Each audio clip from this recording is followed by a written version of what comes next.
Racing isn't easy, but experiencing it is. iRacing puts you in the driver's seat with the industry's leading sim racing game.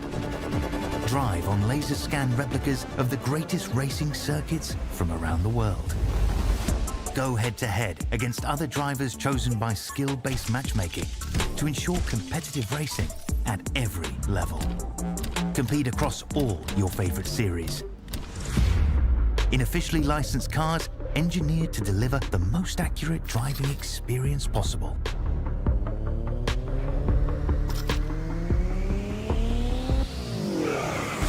Join a race or host your own with players from across the globe. Race against the computer or in a league with friends. Feel the thrill behind the wheel. Visit iRacing.com.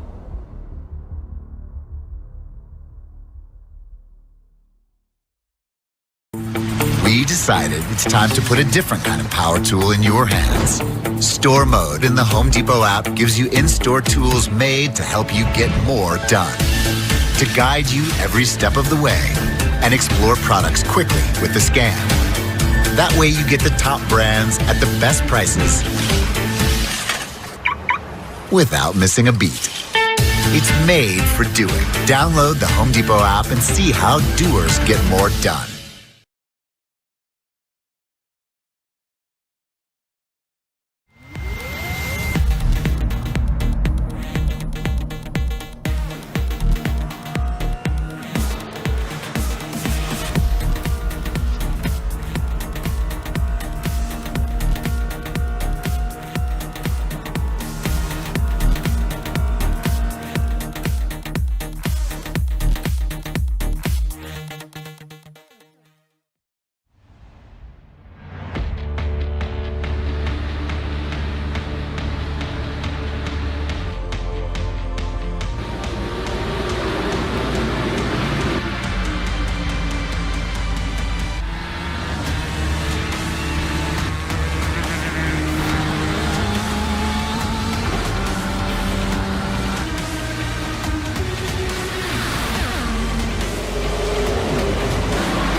Good evening, race fans, and welcome to the ISCA's Home Depot 250 at Kansas Speedway. It is the Super Cup Series, live on Thursday night. I am Joe LaCastro, your host, Jolo, up in the booth with Big Al, and we're here with Kobe Jordan down in the truck, pushing the buttons, making everything work, go through the pipes, and come straight out of your computer screen into your eyes. This is going to be 167 laps around Kansas Motor Speedway.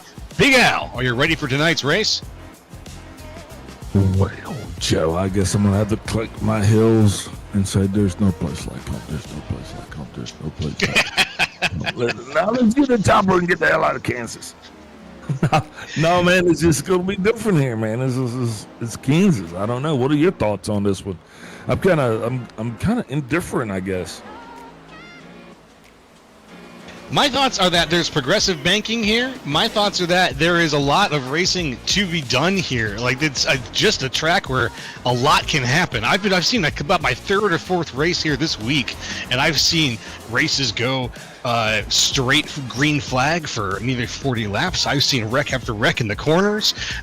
So, one thing I do expect is people are going to be flying out of these corners and slamming into that wall, because that seems to be a common denominator here at Kansas.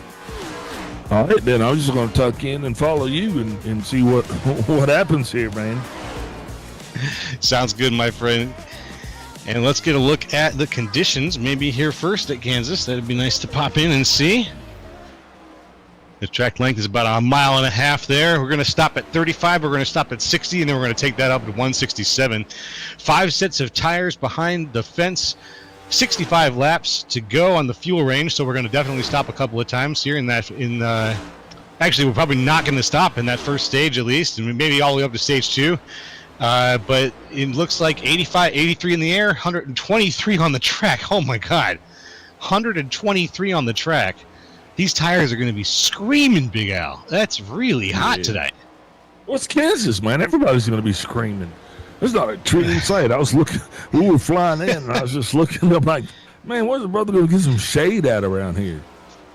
No shade to be found here. Yeah, none at all. There is not a lot of shade in Kansas. That is very true. And in this case, this track is blistering, so we're going to see some buttery, slippery tires once things get heated up as these drivers start going around. Yeah, definitely seen a lot of different conditions here at Kansas. We've been coming here over the years. I've seen orange skies. I've seen clear skies, blue skies. Tonight looks like one of those clear sky kind of nights, man. We're going to be down here, and like you said, super hot down there on the track tonight. Drivers are going to have to definitely keep their wits about them as it's going to be a long one. What are you thinking about maybe cautions? What are you thinking about over-unders? While you're thinking about that, though, why don't we run through the points and see who's doing what here? That's a good point. Let's have a look and see. We can get some of those championship numbers up on the board and talk them down. Patrick Gitter is your number 1 spot right now. 476 points on the league right now. Matt DiCiani in second. Derek Heitman in third. Brandon Paslacqua in fourth. Tim Wortman Jr. in fifth. Paul Hill in sixth. Vincent Crowe in seventh. Clayton Hoffman in eighth. Josh Schaffmer in ninth. And Joey Preby in 10th place on the championship standings right now. I'm going to weigh back in on this one again. Here I come, Joe. You know, those guys aren't here anymore, so I can't wait until we get the current drivers that are on the field actually up there on that points board. I would almost say to Kenny, let's go ahead and just scramble the whole board and start over again, but, you know, it's not my call. Yeah, it might not be a bad idea. We're going to get some fresh names up there pretty much no matter what in the way things are going. So I'm with you, Big Al. I'm looking forward to seeing a bit of a mix-up here, and we'll get it to be reflective of what's going on in the ISCA. And good to see Vincent Crowe actually making his name up there within the top 10. So way to go, Vincent. Now got ourselves one of these contenders. Is that what we'll call them? Qualifying underway here, Joe. Time for these guys to get out here and do what they do best. Really still a hot track. What else you got for us, man? What else it seems like we're missing something. Maybe like the keys to the race, maybe? Is it time for that? Oh, that's what we should be doing right about now. As these guys are going around and getting the qualifying started, why don't you go ahead and break down some of the keys to racing around Kansas for us? Yeah, my spidey senses are tingling. Keys to the race at Kansas. One of the first ones here is going to be find your pace. This is one of those tracks where you can't just go out there, man, and follow the guy in front of you. If you do, you're going to make it a very, very long night. You got to pace yourself. It's going to be some long runs. Don't think we're going to have a lot of caution, so that's going to be the first key to the race. Second key to the race here tonight is going to be manage your tires. That goes right in there, holding hands with the first one, where finding your pace to manage your tires. Guys are going to get, you know, it's really easy to get caught up. I'm going to say that a lot. You know, you just find yourself chasing guys, but you got to make sure that that you're listening to your crew and you're doing exactly what you guys need to do to conserve and save. And the last but not least is going to be drive for show, pit for dough. Guys, we're going to have green flag pit stops tonight. I'm going to go ahead and put that into the atmosphere. There's no need to even doubt it. It's happening. I said it was happening. I've already told the drivers it's happening. And that means this. Kansas is not one of those places where it's easy to get, you know, slowed down from almost 200 miles an hour. So drivers are going to have to definitely mind their entrance on the pit road, getting down the speed, making certain they get into their box, making certain they get squared up as much as they can, because that pit road time is going to matter. Position is going to matter. It's going to matter through the stages as well as through the green flag pit stops, and those are the keys to the race. Not bad. Hey, those are some pretty solid keys, and I'm going to keep them in mind as we go around here. That pit, you mentioned it now. I remember over the couple races I've been watching here, I've seen some very bad pits. Very bad pitting attempts here. Sometimes where a fake out has failed, times where a driver has attempted to get down there, like you said, screaming down from 200 miles an hour and just can't make it to the line without screaming the tires as well. It can really catch you off guard. And tonight. We'll have to see if who's got the real locked in angle on that pit road. Yeah, definitely, man, because that's going to be where everything's happening tonight. I'm excited. I mean, looks like we got about 20 cars in here tonight. Qualifying's well under its way. Looking at the top of the leaderboard here tonight, looks like Vincent Crow's going to be putting down the fastest times. Way to go, Vincent. Vincent also one of the only drivers that is currently in this field that is on our leaderboard for the top 10. So everybody give a big shout out support to Vincent Crow. Hey, let us know back out there in the chat. Let us know, who you picking tonight for tonight's race. I mean, what's on your mind, Joe? Let us know what they're chatting about, man. We got to be talking about something. I agree. Yeah, let's see. I'll be sure to keep an eye on this the YouTube side of things and see who chats it up with us and sends out their picks as we go on.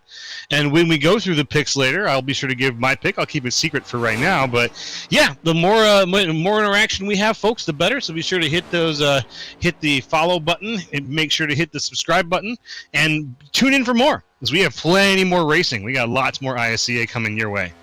Yeah, man, the ISCA is definitely the place to be.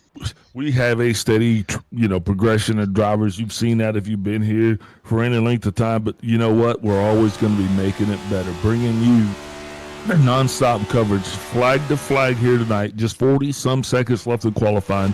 We're going to take a brief step away, get honors to the nation. We'll be right back with tonight's lineup as well as coverage of tonight's race.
Race fans, it is time for those most famous words in motorsports. Driver, start your engine!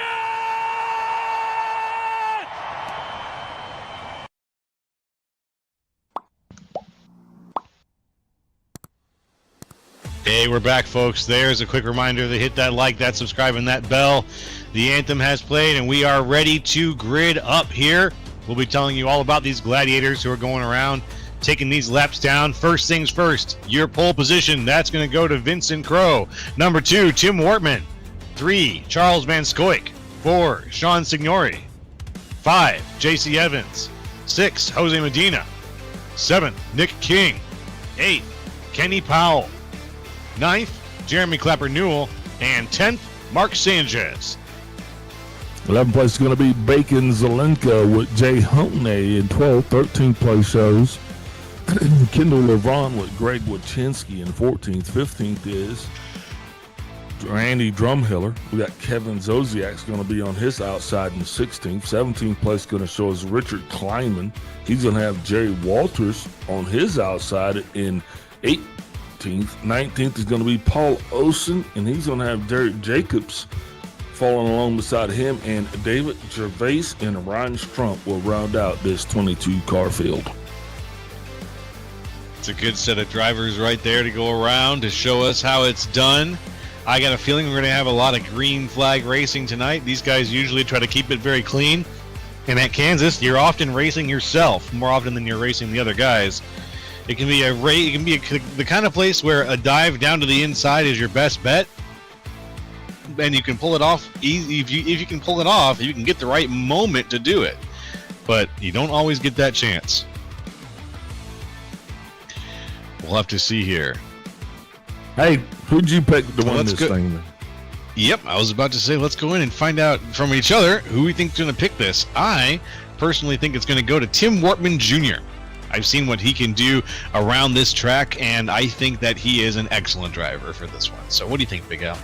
Yeah, I'm going to go with Mr. Van Scoik because, you know, what better way to get to know his name than to actually pick him to win this thing? And I definitely butchered his name enough that I believe he definitely deserves to win this thing. I think we all have some karma to earn back from that one. And let's see, down under, Kobe Jordan. What do you got for us? Popping up on the screen. I'm going to stay with the same horse that I used last week. I think he's got it in him. If he can just execute correctly, he's definitely got a podium, if not better at even win for this race. So I'm going to go with Vincent Crowe for the win tonight, boys. Vincent Crowe, very good. All right, well, he's at the pole position right now. So he's got a very good chance in terms of where he's starting things off. But you know what's one thing about Kansas I've seen is that every person who started in the pole position very, very strong, none of them have won the race. They always end up being one of the first ones, not the first ones necessarily, but one of the ones who burns things off or ends up getting caught up in just a little bit of some of the high end up racing up at the front. So I don't know. I can't quite say that Vincent Crowe's in the greatest spot right now, considering he's going to have to keep up that position and drive really hard, or fall back and cycle back a little bit and just save some tire. We got a long race ahead of us. It's going to be a long night, you know, guys. Their strategies, everybody's strategy is going to change. How about that? Yes. Mike Tyson. Somebody said Mike Tyson said that, you know, everybody has a strategy till they get punched in the face. Now, I don't know if Mike said that or not. I don't want to misquote Mike, but it definitely, you know, it's par for the course from what I've actually observed. Yeah, I do think that was a Tyson quote. I could be wrong. I'm willing to say it. We'll have to go look it up later. But as soon as you get punched in the face, I know any plans you had are usually off the table at that point. You're seeing stars, and this can be the kind of place where you can get that into that state very quickly. One bounce off the wall, or one, if you come down off the banking just right, boy, I've seen some cars go flying into the wall just from just eating the banking transition wrong. When they're on three wheels just briefly and they can't quite make that work, oh man, it's just dangerous.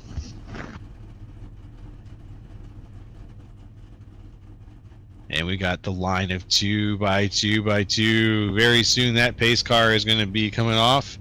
Boom. There he goes.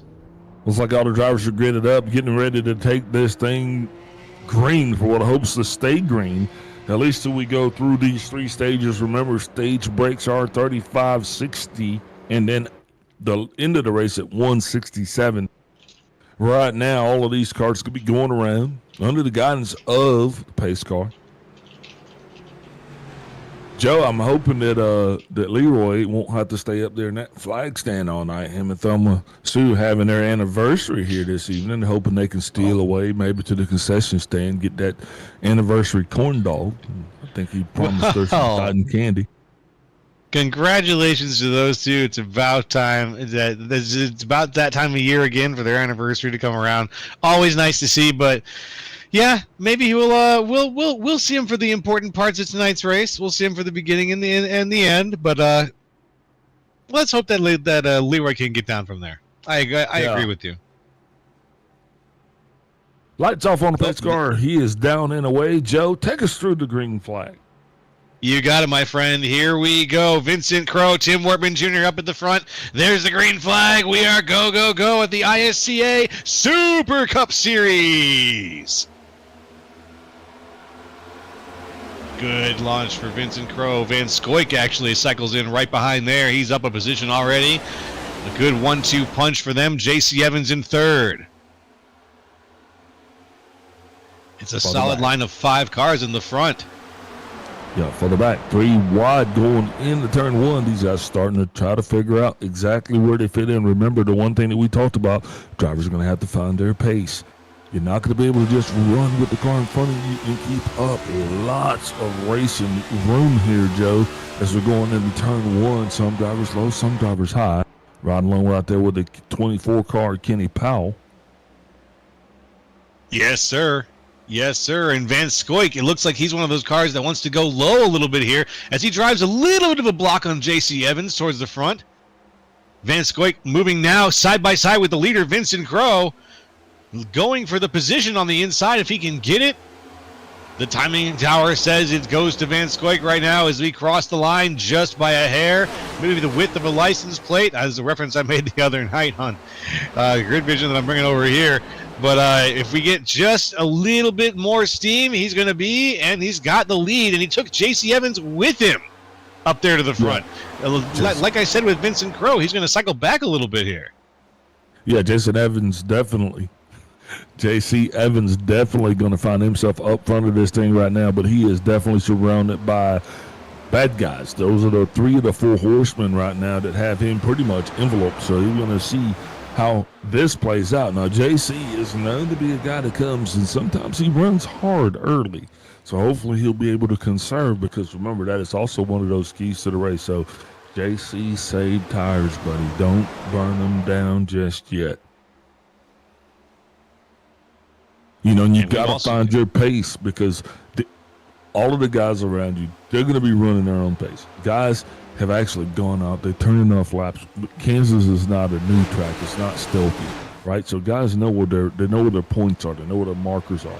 They know what those lap times are looking like. So right now, you know, maybe you push a car like the 9 car to be a little bit faster than he wants to be, a little bit earlier. Therefore, thus, you know, maybe burning his tires down and putting himself in a bad situation later.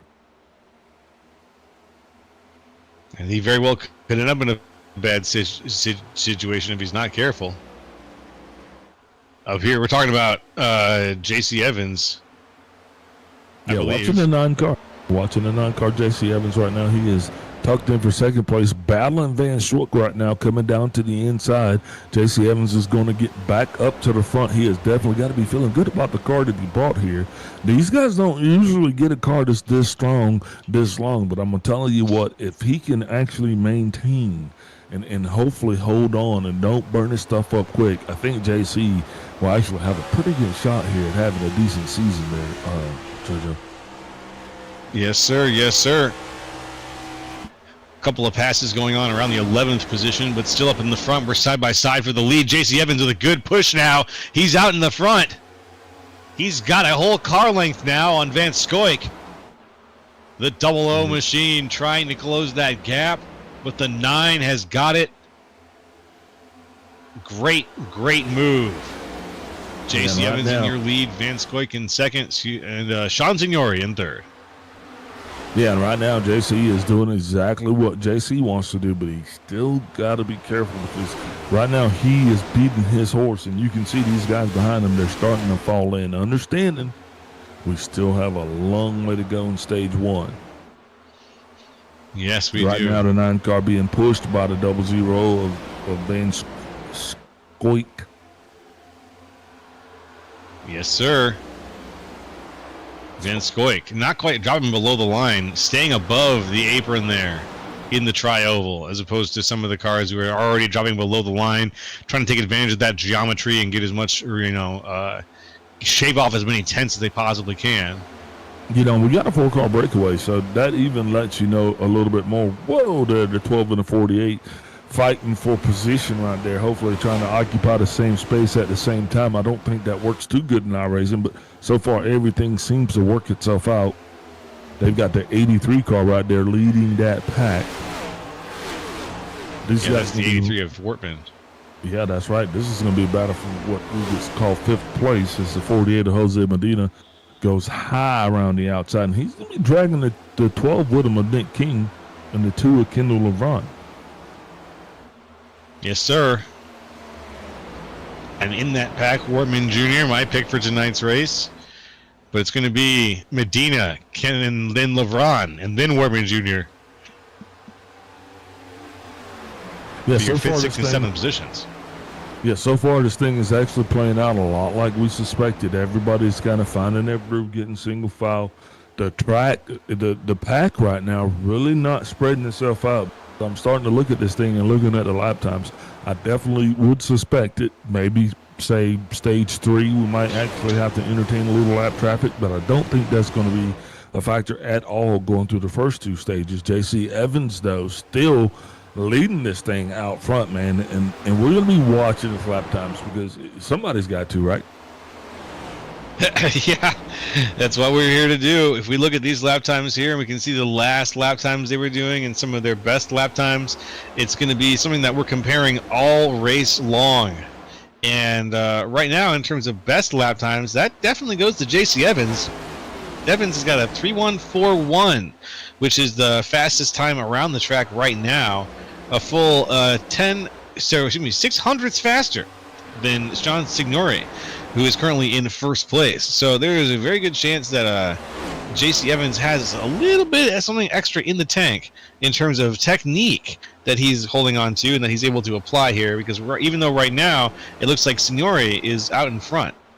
Yeah, and you know what, it's not over because here comes Van Schwook. He's going to be Van Schwook. He's going to be down on the inside. So JC definitely going to find himself with his hands full because he is now surrounded by 3 of the 4 horsemen. And we're going to see exactly how well that 9 car performs. Lap time starting to fall off now. You got drivers developing their lanes. You got some going low, some going high.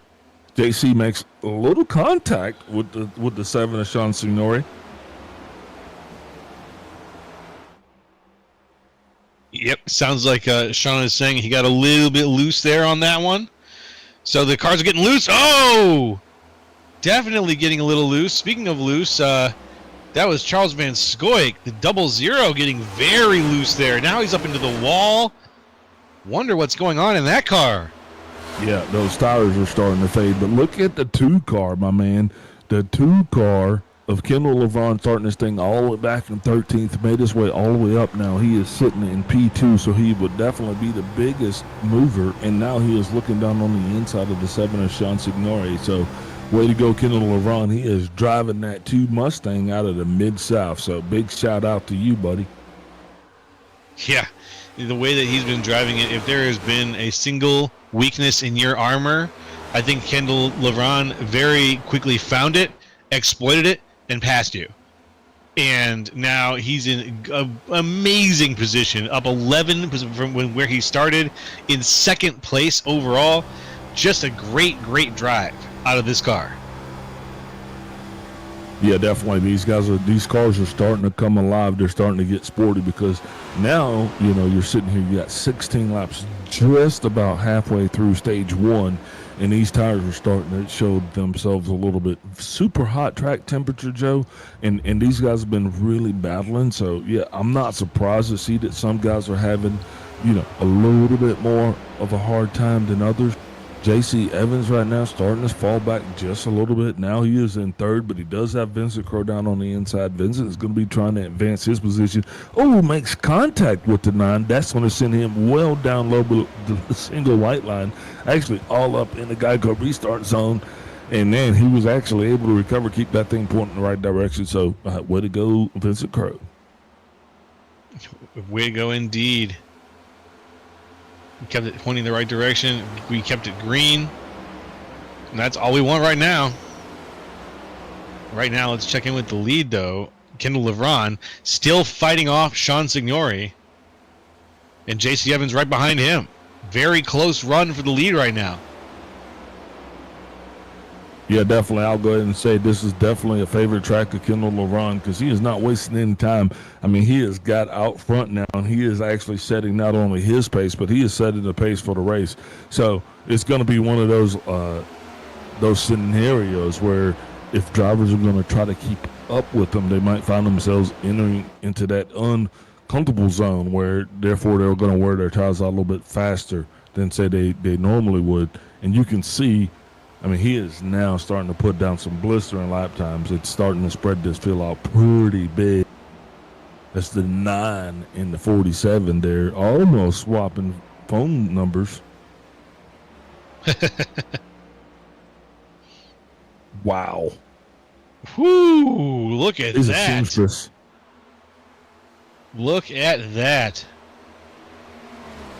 What a run out of Vincent Crowe. Or I think it was Vincent Crowe, right? Yeah, that was the 47. Vincent Crowe did exactly what he had to do. You know, when you know those guys were on the racetrack, and this is one of those situations where I do believe J.C. Evans is starting to burn stuff up as you see how much he washes up. Vincent Crowe, though, great mindset, just thread the needle there, goes right through those guys and keeps it pointing in the right direction. We'll be watching to see what actually takes place with J.C. Evans, because now J.C.'s all the way back in 5th place, and it doesn't seem that bleeding is going to stop anytime soon. No, it's really not. J.C. Evans back a ways now. Seymour Martin Jr. flipping places with him. He's up into 4th. Ooh-wee. There's something happening right here at about mid-pack here. Something is... You mean... that's Richard Kleiman, isn't it? In the 58 car? Thank you. Yeah, I was trying to describe it like a gremlin, something, but it's spreading from car to car. Well, these tires, man, they're this is what we talked about. I mean, seriously, the keys to the race. That's true. You got to manage your pace. You got to save your tires. The guys that didn't do that, especially stage 1, this hot track, that got out, maybe drove a little bit too hard, maybe was a little bit too aggressive, and now they're actually going to be paying the price for that, hoping that they can just get through to lap 35. Right now we're sitting almost 10 laps to go, 23 laps right now on the docket. Still side-by-side racing continuing. We're watching the 58 of Kleiman now. He's got it back under the right direction, under the right guys. He is still battling against the 5 of Greg Wachinski. He was hoping that Wachinski would have had a better day today, but he is still kind of hanging out in the back. Now, these guys are going to have to start making their way to the front here pretty soon, though, JoJo, because you got to get those stage points, baby. With 10 to go in the stage coming up on the next lap, it is go time in the stage. So I was meaning to ask this. It's go time in the stage. They want to get these stage points. They want to get to the end. Does only like the first 10 places get stage points, or does everybody get stage points? No, only the first 10 count. And so what happens is that 10th place driver is going to get 1 point, and then it's reversed all the way to the first place driver getting 10 points. And those are that's kind of what I thought. Yeah, those are important, because anytime you get a chance to put points on the board, man, you got to put points up. Yeah, it's true. And these guys, every little bit counts. If it's a matter of winning by just a hair's breadth over somebody on the championship board, you want to earn every single point that you possibly can. Ooh, some heavy blinking here. Hopefully he can get that connection back together. I think we're talking about Signori. There we go. Out in front, Kendall LeVron is leading this thing by almost a whole second right now. We're looking for lap 35, I believe, for the end of stage 1. It's only 8 laps away, folks. It's been a solid line of green flags so far. We've only had a few times where we thought maybe we'll get a yellow out of this, but no. The racing gods have said we shall continue, and so continue we shall.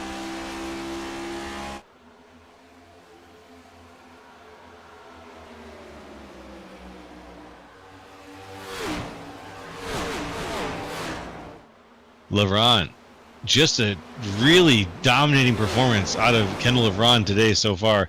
Up 12 positions from where he started. Drove through. We were, again, not for someone who started at the top of the racetrack, but we started talking about him. As soon as we started talking about him, he just kept getting position after position after position until he was finally within spitting distance of the lead. And he just took it. He walked away with it. Yeah, definitely. And some drivers aren't having as much fun as others, but this is stage 1, so they're going to get the stage blues at the end of this thing. But it's going to give them an opportunity to go back to the drawing board, maybe throw some more things at this, make some adjustments, see if they can't come out get a little bit faster. The fear, though, is as we stay out here longer, the track is going to start to cool down. The sun's going to start to set. So, just don't want drivers to get into a situation where they're chasing the car. That's going to be the big thing. As we're coming up with 5 to go in the stage. Yeah, we're almost there. One more lap and we'll be at 5 to go.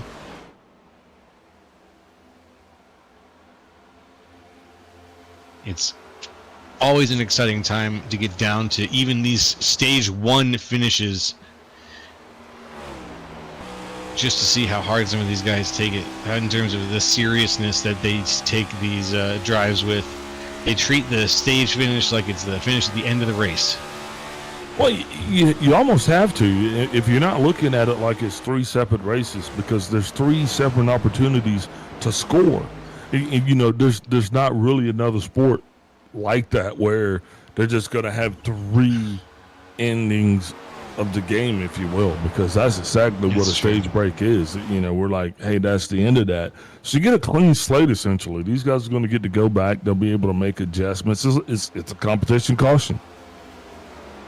Yes, sir. As they cross the line there, lap 32. Looking for 33 behind him. The car is bumping and grinding a little bit, but not as much on this lap. They were really, really going at it for a second there.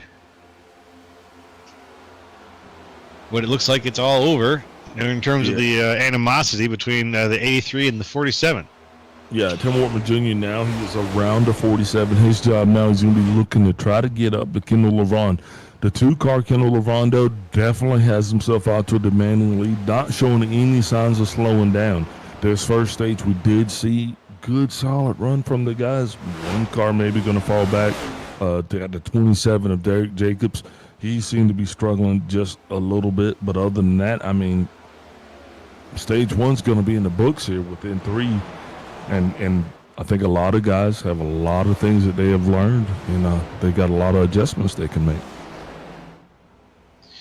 Well, those adjustments are going to have to come in play nice and quick, because then it's going to be another short run. I think we're only going from 35 to 60, something like that, before we kick in for the 3rd stage.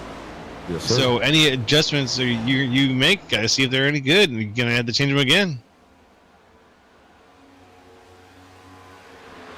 Yeah, just like you were saying, guys are going to be making some adjustments. Just hopefully they'll make the right adjustments, because as we're watching the 5 get around to 37 right now, that's Greg Wachinski. He's battling against Kevin Zosiak. Wachinski now is actually going to move up into that 10th spot, so he is definitely going to be fighting, because that is the transfer spot right there. So way to go, Greg, getting up there just in time. Now he's got to make sure he can maintain that position, because remember, only the top 10 points transfer. Yeah, maintaining that position is just as important. It's very true. Right. So here's Kendall LeVon. He's be coming around right now, and I think the flag's going to fly with Wachinski. Looking for it. There it is. That's the yellow flag, folks. And it's Kendall LeVon across the line for your stage 1 win. Behind Tim Wortman Jr., behind him, Vincent Crowe. We are going to take a little break, and when we come back, more racing on this Thursday night Super Cup Series here in the ISCA. We decided it's time to put a different kind of power tool in your hands. Store Mode in the Home Depot app gives you in-store tools made to help you get more done. To guide you every step of the way and explore products quickly with the scan. That way you get the top brands at the best prices without missing a beat. It's made for doing. Download the Home Depot app and see how doers get more done.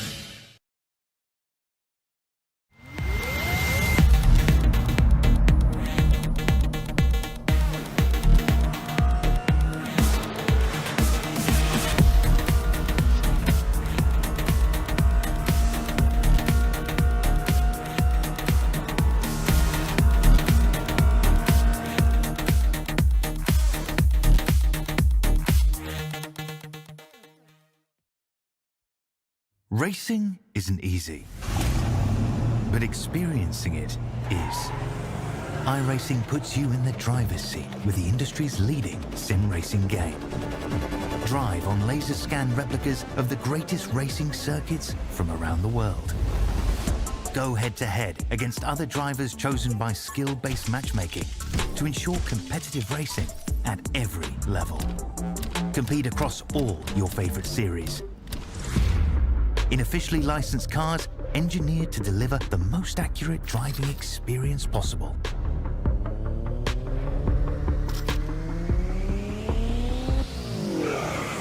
Join a race or host your own with players from across the globe. Race against the computer or in a league with friends. Feel the thrill behind the wheel. Visit iRacing.com.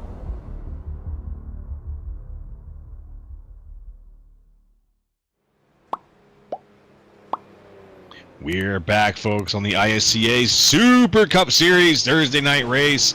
We just finished stage one. Going to do a really quick breakdown of the cars as they are on the track right now. Kendall LeBron in first place, Vincent Crowe in second, Tim Wortman Jr. in third, Sean Signori in fourth, Nick King in fifth, Kenny Powell in sixth, JC Evans in seventh, Bacon Zelenka in eighth, Greg Wachinski in ninth, and Kevin Zosiak in 10th. We're up here with Kendall LeBron right now. I'm going to pass it to Big Al, who's going to talk to Kendall. Take it away. Kenny put out a good setup right now, driving off the right rear. I just checked my tires right now. My right rear is at 55, so I've killed my right rear, so that's most likely the reason why I was able to get up front, but Tim was coming, so his right rear was able to be saved more than me, but I'm just glad to get a stage win and hoping to get some more stage or possibly to win tonight.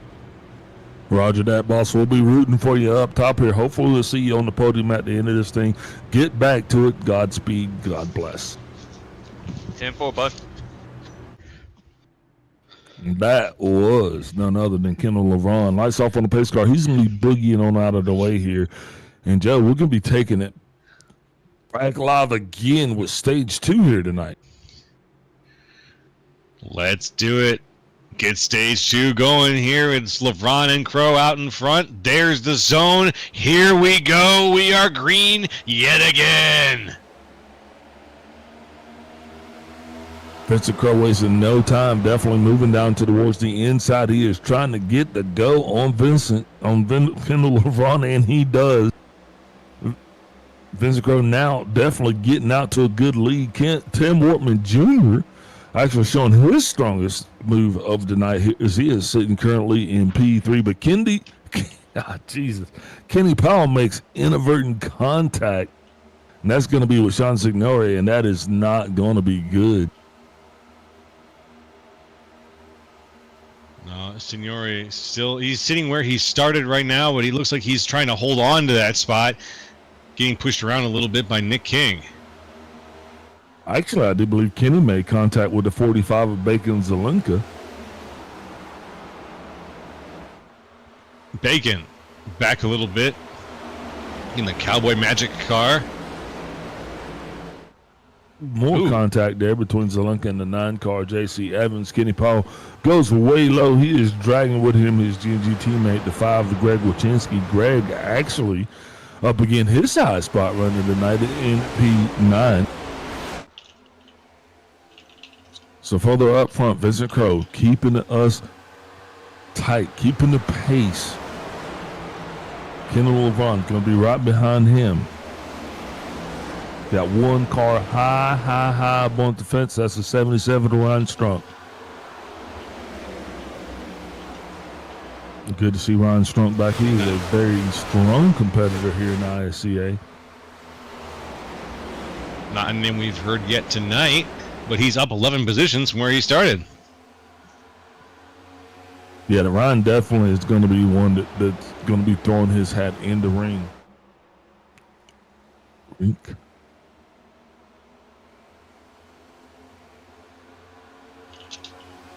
Oh, hell. Lots of side-by-side action still occurring in this race, up in the front and toward the back.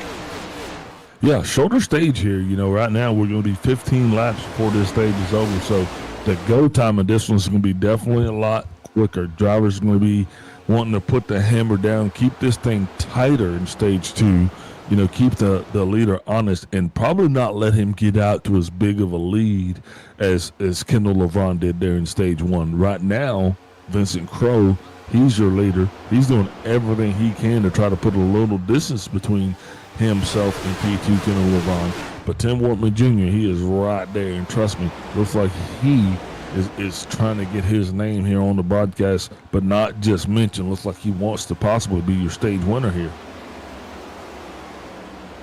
And I think that he very well could end up being that if, let's see if he can get out from behind Kendall LeVron.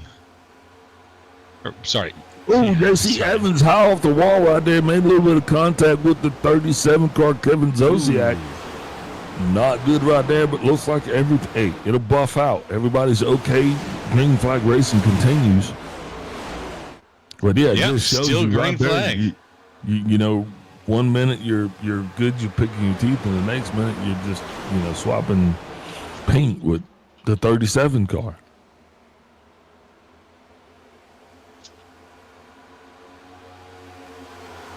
Ooh, and there it is. 49 car is going to be around. That's going to bring out our first caution of the night. We'll watch to see exactly what took place there. But that contact, that incident right there was between the 49 car. Yeah, that was Jeremy Clapper Newell. Let's go in the way back machine and see what happened. Oop, just gets himself loose. Yes. Yeah, and then once he got loose, guys, he was alone for the ride.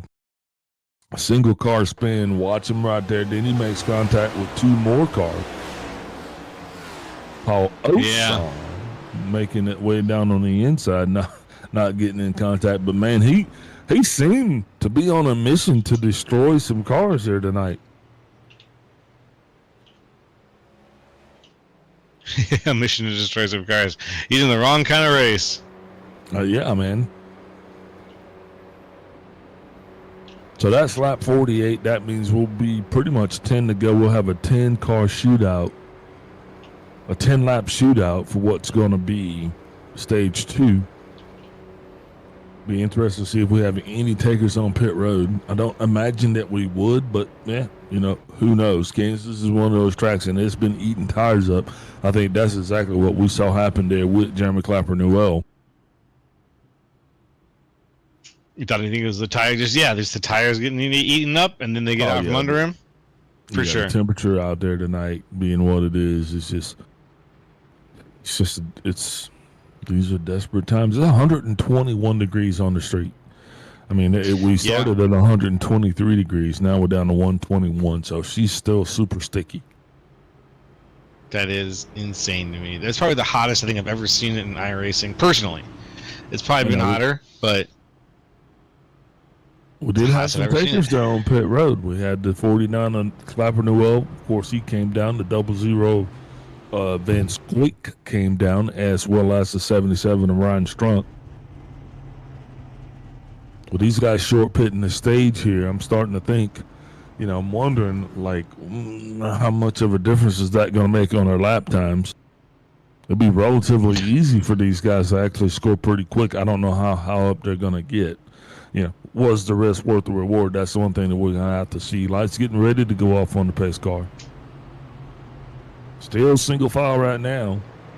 Looking for Dorothy.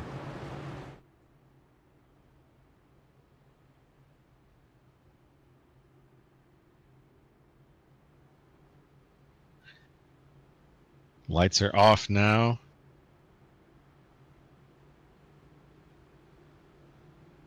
No, lights are not off yet. We're almost there. We're still at 2 to go at least. Need to zoom in for a second, get a little bit of a better view on the pace car, but there we go. Line them up. This is going to be the shootout right here. Do it. Yep. This is probably going to be one of the biggest shootouts you're going to see here tonight, if not the biggest, because, hopefully once we get towards the end of the race, they won't be stacked like this. So, cautions breed cautions. This is going to be your best opportunity. We didn't even do the over-under just because we didn't think that there will be, a high probability of cautions. But now I think we might get at least 2 out of this one. What do you think there, Joe? 2 cautions outside of the planned ones. I'll give you 3. I'll do 3 cautions over under. I'll give you that as the overall outside of the planned cautions, including this one. Ladies and gentlemen, please don't listen to Joe. Joe's had a hard day. I think Joe hit his head today. Lights off on the pace car. He's going to be getting up and out of the way.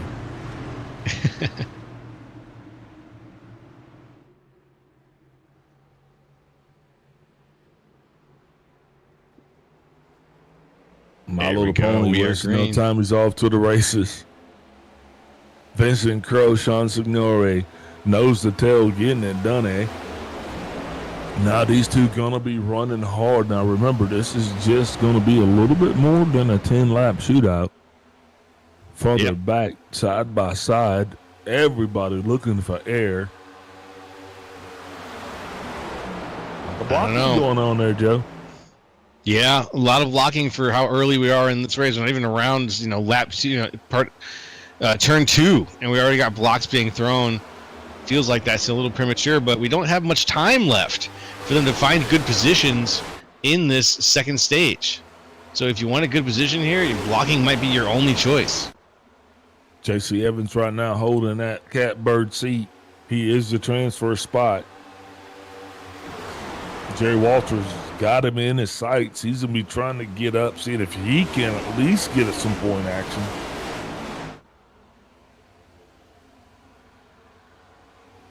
JC attempting to make it 3 wide. He thought about it.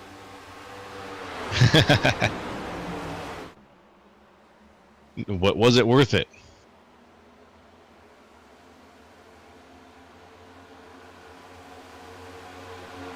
Here at the front, Vincent Crowe. Now Sean Signore down to the inside, trying to put the pressure on, trying to find some speed, but he can't. Not quite finding the momentum he was expecting. Stuck very well, but stuck nonetheless in Vincent Crowe's shadow. You're watching Tim Workman Jr. He's trying to do everything he can. He's been trying to claw his way up beside the 7 of Sean Signore. Doesn't seem like it's going to happen, though. Now, Vincent Crowe, your leader. He's right out in front. Signore's so close right now. They are battling all over the racetrack here tonight. Holy cow. Came to a race and a fight broke out. Yeah, that's a good way to put it. Watching Kenny these fights have been polite. He's going to be trying to get around the 45 Bacon and Zelenka. Powell right now is racing for 6th place. Farther back behind him, you see J.C. Evans. He's got Kevin Zosiak going to be right behind him. The 10th place car is going to be the 5 of Greg Wachinski. And so right there, you're going to see these guys are going to be fighting for all of the points that they can get. Now, behind them, nobody gets anything. So they just burned gas and wasted time. Up here at the front, Signore diving on Vincent Crowe. Side by side, but can he do it? Again, needs more momentum. Yeah, and if you're not loving this side-by-side racing that you're getting here tonight in the ISCA, man, I don't know what's wrong with you, because here we go. We got Sean Signore, Vincent Crowe battling right now as we're coming up with just 3 short laps left in stage 2 here at the Home Depot 250. Is that right, the 250? The 250. Well, those laps are going to go by lickety-split with Vincent Crowe out in front. Sean Signore, Tim Workman Jr. there as well, setting himself up for a nice offensive run here on Vincent Crowe. Let's see if he can get it done.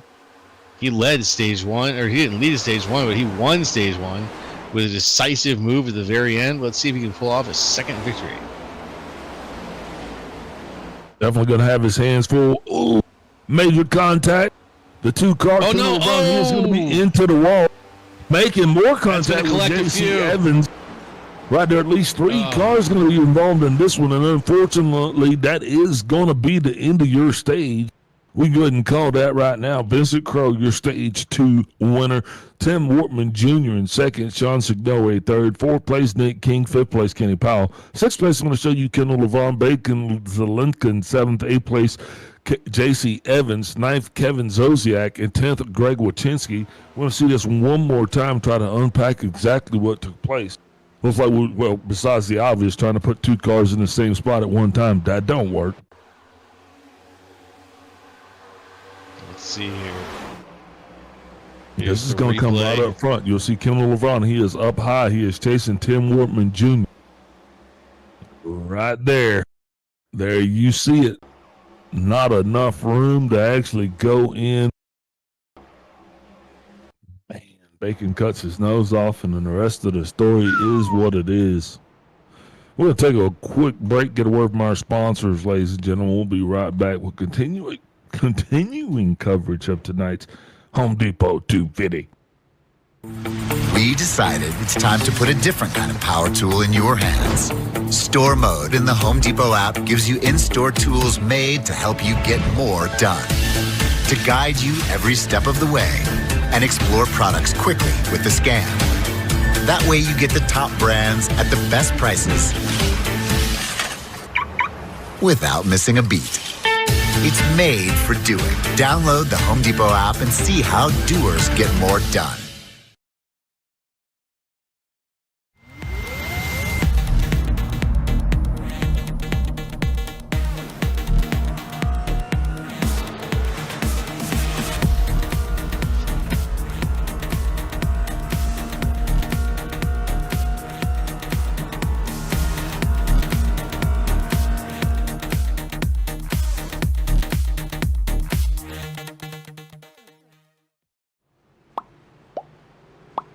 Hey everybody, welcome back. We are back on the ISCA Live Super Cup Series. It's Thursday night. Be sure to join us every Thursday for some of the best iRacing action on the net. I am Jolo Castro up in the booth with Big Al. Kobe's down in the truck making it all happen.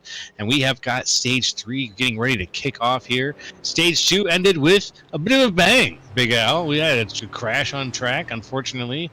Kendall LeVon involved in that. J.C. Evans involved in that. But let's how you think we're going to kick off Stage 3 here? Well, I think once Leroy throws that green flag, they're going to get a little sporty there up front, but then guys are going to settle in. And once they settle in, I think they're going to probably get to be, maybe nose to tail, but definitely giving each other plenty of room. And then we'll start counting down to see what those green flag pit strategies are going to look like. Because I'm telling you, I still think we have a great opportunity to get green flag pit stops. I think you're onto something about that. I think that's a good idea. And right now it looks like the lights are off on the pace car as we go into the back stretch, which means we are one lap away from kicking things off here yet again. Yeah, that last little incidental contact saw two dreaded meatball flags. One of those went to the 2-car, Kendall LeVon. The other one went to the 9-car of J.C. Evans. Derek Jacobs has also put his car in the hauler. And Kevin Zosiak, who was involved in an earlier wreck, is also behind the wall. So that leaves us 18 of the 22 cars that started this thing. Yikes.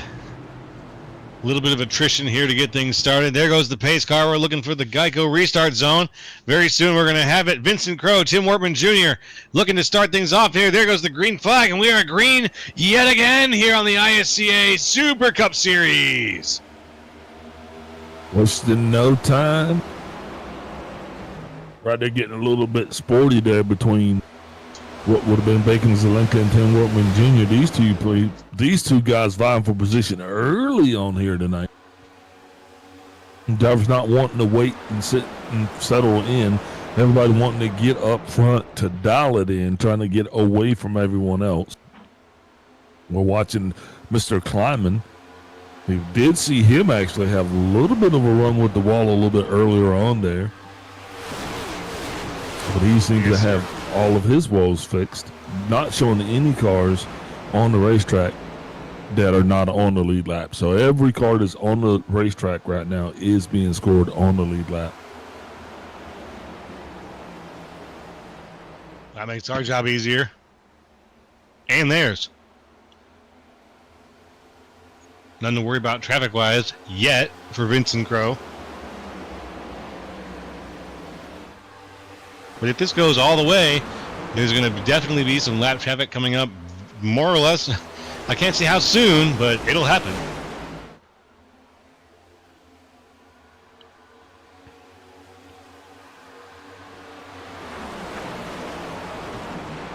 Up in the front, Vincent Crow. He's got a good car length on Sean Signori. And the two of them are just in front of the side-by-side pair of Bacon Zelenka and Tim Wortman Jr. Yeah, right now these guys are definitely still fighting hard. They're nowhere near just kind of settling in and cruising and conserving. So kind of funny to see that at this stage, that such aggression is being displayed. But hey, I mean, they know how far they got to go. We're just going to sit here and watch this thing. You know, those that can't race talk, right? Agreed.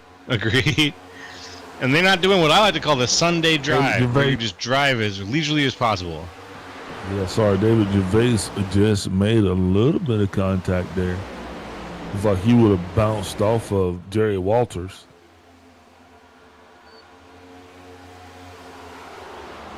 Not enough, I guess. Not sure what's going on there, man. But I definitely think that if we just kind of hang out in this area right here, we're probably going to catch a fever. And there's your fever. I think you're right. And here we go. David gonna go high around the outside there. Gonna give Jerry Walters plenty of room. No, he should. There's a lot of room at this track. There's a lot of real estate at Kansas to give people room for passing, to use it for passing. If you get shot down to the apron or the grass, Go pretty wide. it's going to stay green. To go through wide, exactly. There's a lot of room here. It's a wide track. Lots of bouncing around down there, just showing you just how dirty that air can be. The 88 is still bouncing off of the 53.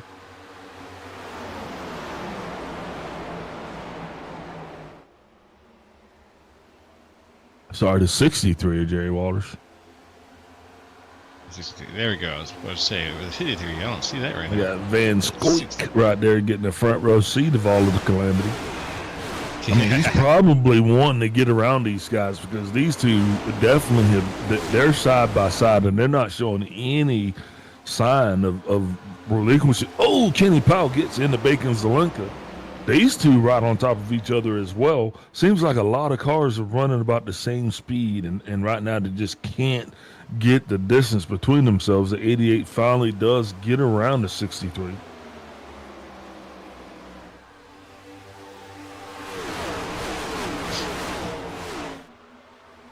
Up at the front, things are still, I want to say that they're cooler a little bit. The line has kind of started to form.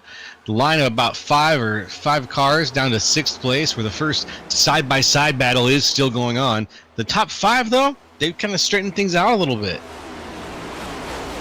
Imagine that. Seems like they got the memo. Hey, guys, I don't know where to go. How far? Well, you know. I don't know. Good impressions. 3 wide. Damn, look at that. David Gervais into the wall. I think we found the fever. Well, we had another 3 wide situation. It seems like we were riding along with those guys for a reason. Yeah, to witness a moment like this, but unfortunately, I think we might have missed it by just that much. Thankfully, to the power of time machines, we can go back and have another look at it. Looks like Van Scoik there just kind of came up on the 88, causing the 88 to make a little bit of incidental contact with the 66.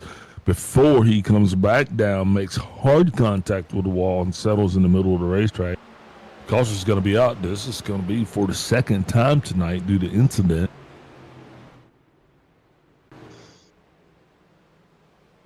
David Gervais and Ryan Strunk, as well as J.C. Evans and Kendall Levron, all now bearing the dreaded meatball repairs required flag. Not what you want to see. Not from some of those names, especially. You know, and the thing about it is that the really sad thing is that this is probably going to interfere with my green flag pit stops. Yeah, just a little bit, my man. It's going to probably interfere with them. It's too early to come in right now. He's got some action there from the back. Kenny Powell's going to be coming down. Also with the 00 Van Squeak. Yeah, looks like the guys there in the back of the pack are going to be coming down. You know, and it will work out for them because, JoJo, they won't have to spend as much time on pit road when they do come down finally for the green flag pit stops, whether that be for fuel or tires. Don't think any of these guys are going to be taking tires. Everybody taking fuel only. Oh, we got to take it for tires further back. But yeah, it seems the majority of their drivers just going to be taking fuel. And that is going to be the difference because when they come down now for that green flag pit stop, should they happen, these guys won't have to wait and take, well, they're still going to have to take tires. So they're still probably going to be close to the same amount of time in the box, but that little bit of difference there that you will have from just changing tires will definitely get them out a little faster. Well, everything adds up, like we said. If you can get the advantage on the opponent, even through just a few seconds in the pits, you're going to try to take it. Here comes the colorful bunch right now. Down, getting ready to get things started. Sean Signor tightening things up there with Vincent Crowe. And I'm going to say this as we get ready to double them up to go back green flag racing again, man. This has slowly drifted into anyone's race. When we started this thing, it was like we almost had a clear vision, a concise vision of who was going to win. But now, with the attrition rate being what it is and so much misfortune occurring, I mean, we got a whole new set of possibilities up front. Yes, sir. I love it. That's going to change things regardless. There's nothing that happens at the end of this race right now that isn't going to really upset the apple cart. You're right. But the apple cart might need to get upset a little bit.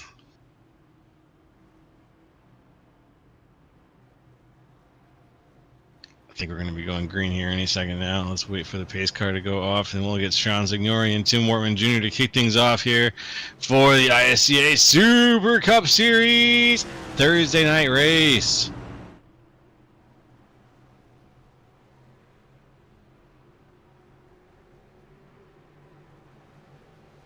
There it goes. Here comes the zone.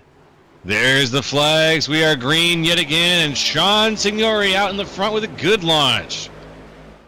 Yes, Signori wasting no time now to go out there and try to get out front to get in that position. He's got Tim Wortman Jr., though. He is going to be doing the same thing. Vincent Crowe is the buffer between those two. Farther back, though, still double up, trying to find their spot as Tim Wortman Jr. goes high around Vincent Crowe. A little bit of incident of contact with him. If you just watch, I'm sitting there and I'm watching that 58 car of Richard Kleinman, and he is still, that thing is teetering. It is so loose. I mean, I'm serious right now. If he just, if he pushes his nose, that thing will spin out. Yeah, it's that loose, I can tell. Now what you want to see? Think it's fixable, or you think that he's just kind of screwed? I think he's going to drive the tires off of it. I mean, loose is fast. Go get him. Lap 78 of 167. We are underneath the 100 lap mark at this point. 90 laps to go.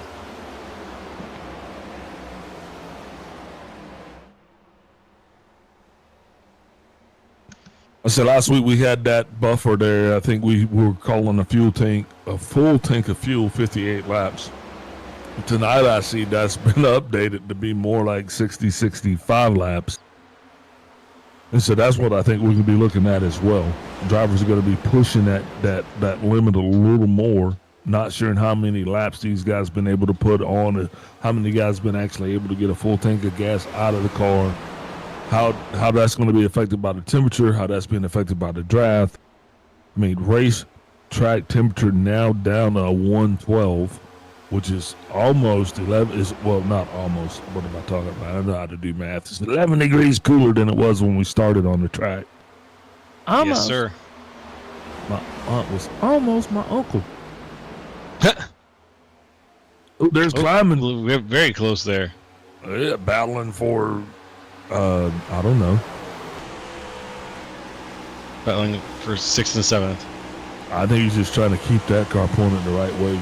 Guys, he got his hands full. That car's washing way up on the racetrack because right now we are actually riding with Nick King, and you can just see how he's not blocking. You know, that car's just it's a loose cannon. It's a good way to put it. A loose cannon right now. It's kind of, it's strong, but it feels like it's unfocused. Yeah. He got a cougar in that car. Motivating, but unfocusing.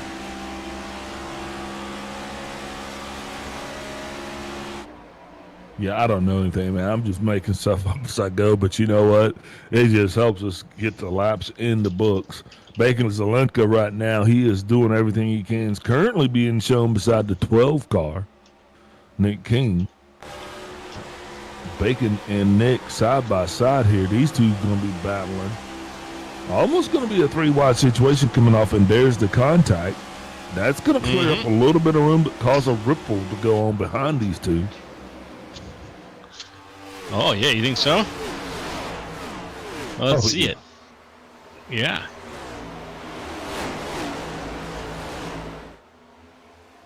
Yeah, and right back here, these guys all trying to sort this out because everybody is just a little.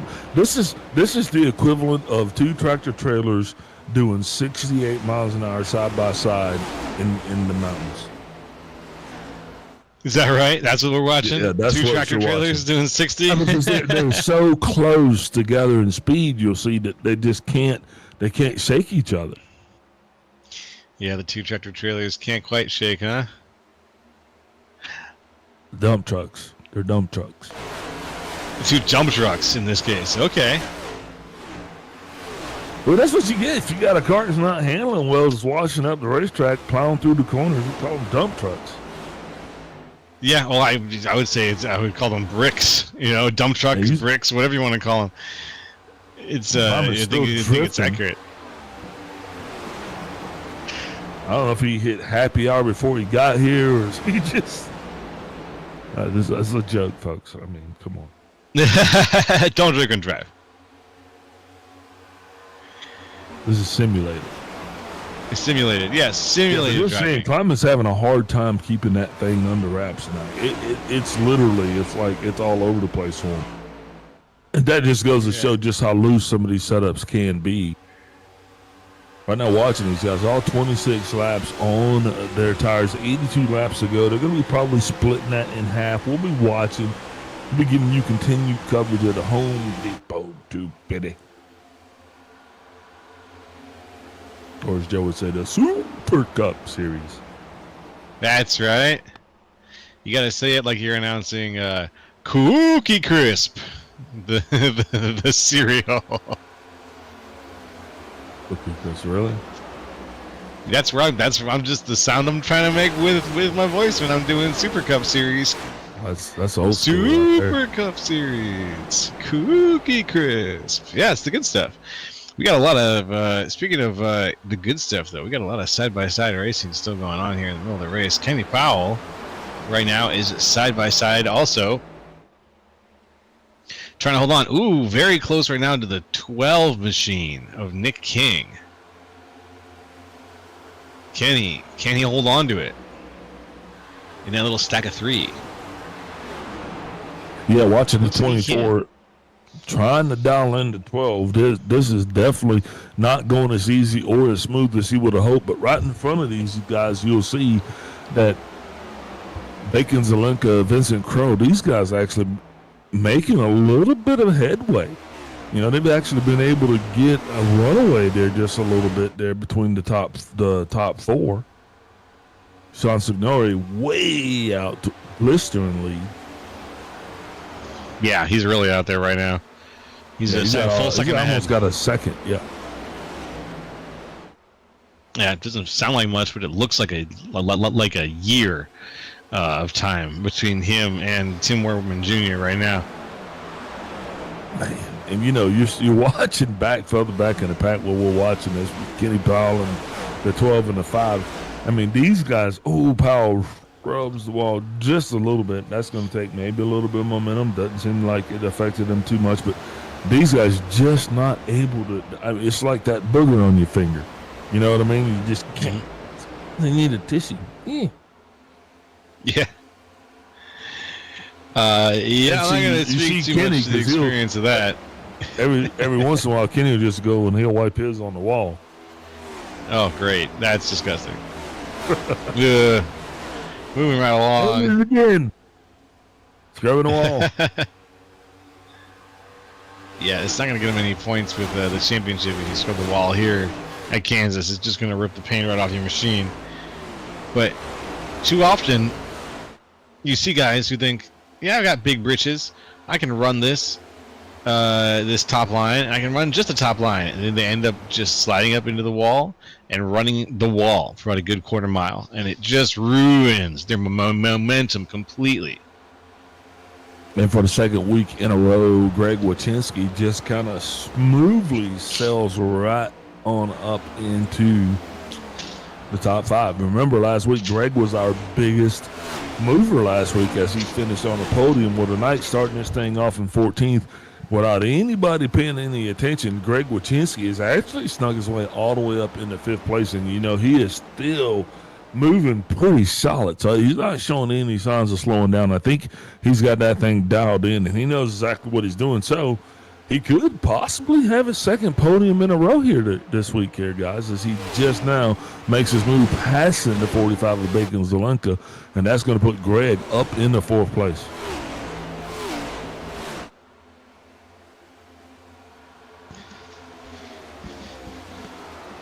Ooh, making the pass right now, though, the 83 for the lead.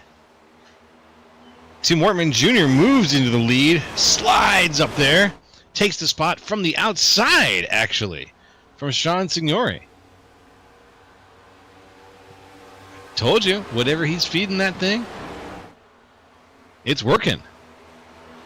Wortman's got something under the hood this week for Kansas that is just awesome.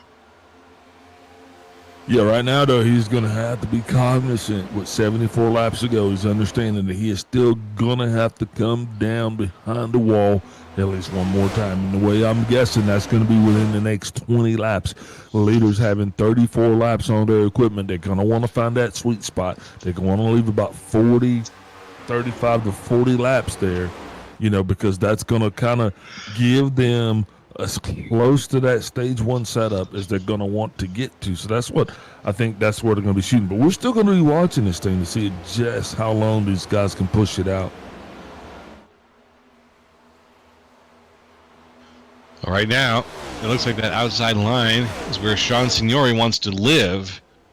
But we'll see how well that holds out for him, as Tim Wortman Jr. is still holding on to the lead, but it looks like Signori is trying to put the pressure back on him.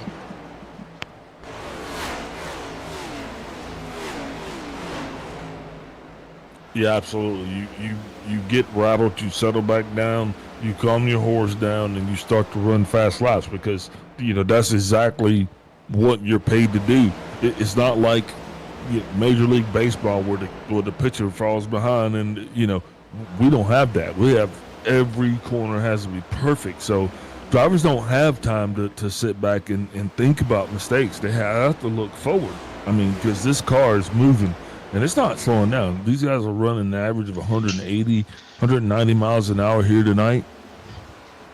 I mean, your Something head like is that. definitely on the swivel, and you're in the game. Yeah, 24/7. Even when you get into these stages that we're in, like right now, where everything's a little bit drawn out, a little bit spread out, and you've Oh, got the wall again. you've got some drivers now who are going to start to become lap traffic. You got to still keep your head on that swivel. There's just no time to sleep. Yeah, there's no break. Yeah, especially when you got drivers that are literally all around you, as you see right there, climbing totally clobbers the 44 Randy Drumheller. Have no earthly idea. Wow. Neither me nor Kleinman have any idea what the hell he was doing. What a hook.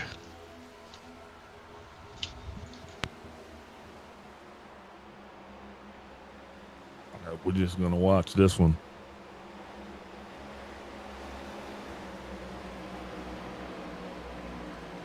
I don't know.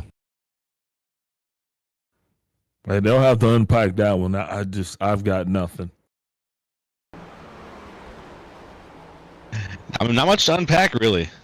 That 58 car needs a shark fin on top of it.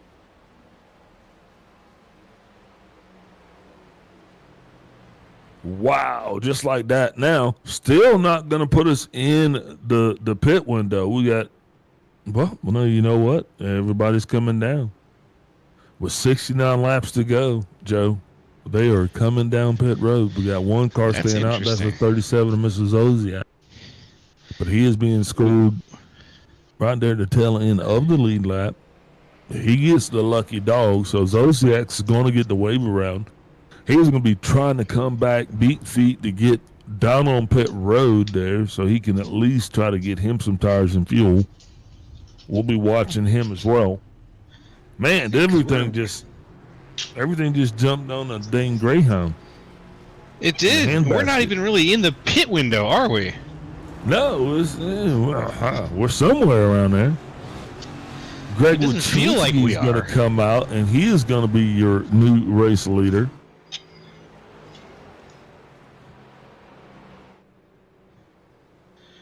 Wachinski out in front.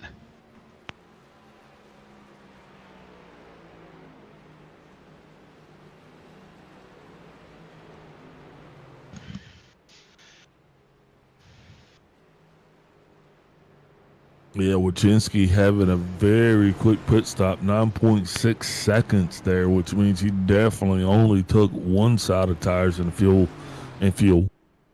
Got a lot of discrepancies there. Vincent Crowe had 11.8 seconds down in the box. That's definitely going to be contributing to him coming down earlier to get some fuel, so we can see that actually transpire.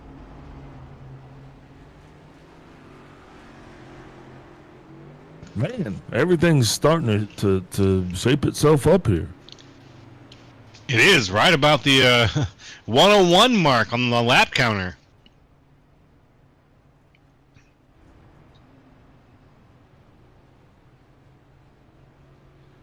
Greg Wachinski coming back down pit road. Not sure what that was about. Obviously, I don't think. Yeah, I think he might have pressed the wrong button there. Miscommunication between himself and his pit crew, but ultimately making that correct there. And we're watching this thing right here. These guys are going to have 67 laps to go. This is going to be a tough one. They're going to be right there at the edge of the fuel window. I got a feeling that they are counting on another one to come by, another yellow.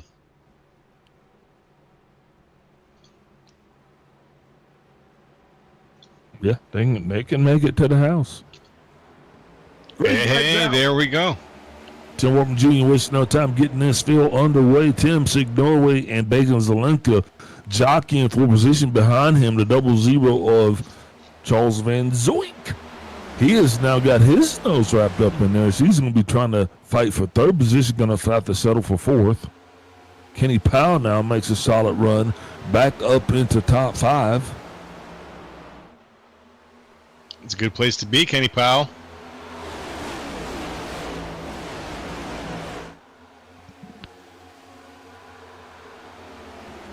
Kenny having his hands full the majority of the evening. I mean, he has been stuck in all kinds of traffic. Now that we got this thing cleared out, though, and geared up, I think we should be able to take this all the way to the house. There should be no reason, that we should have to bring it in unless there is a caution.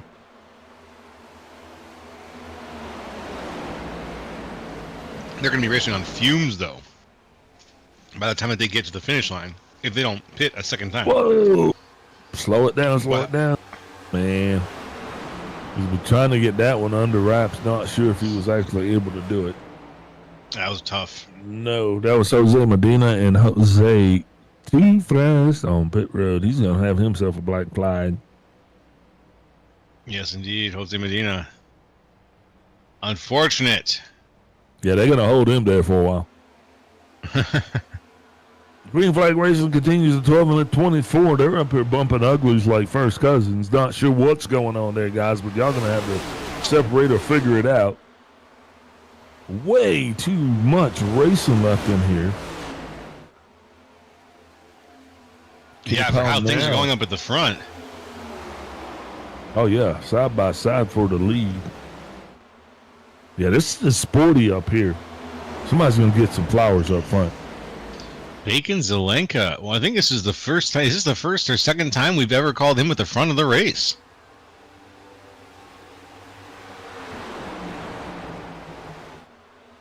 Not very often we get that name up here at the very front, but Bacon Zelenka up 10 positions, currently leading this race here out of Kansas Speedway.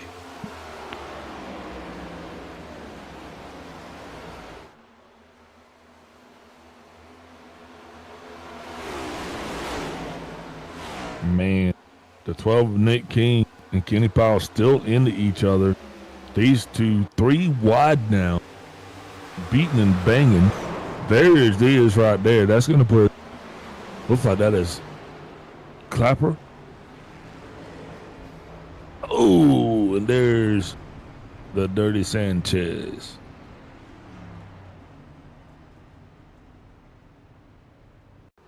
You did not just do that. You did. That was beautiful. The Dirty Sanchez.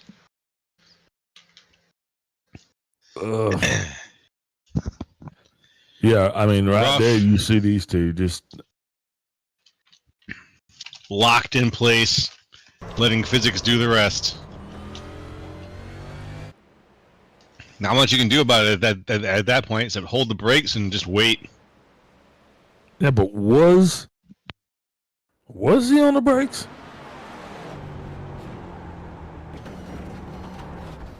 There's no way the 12 was on the brakes. None of those tires were skidding. They're all rolling.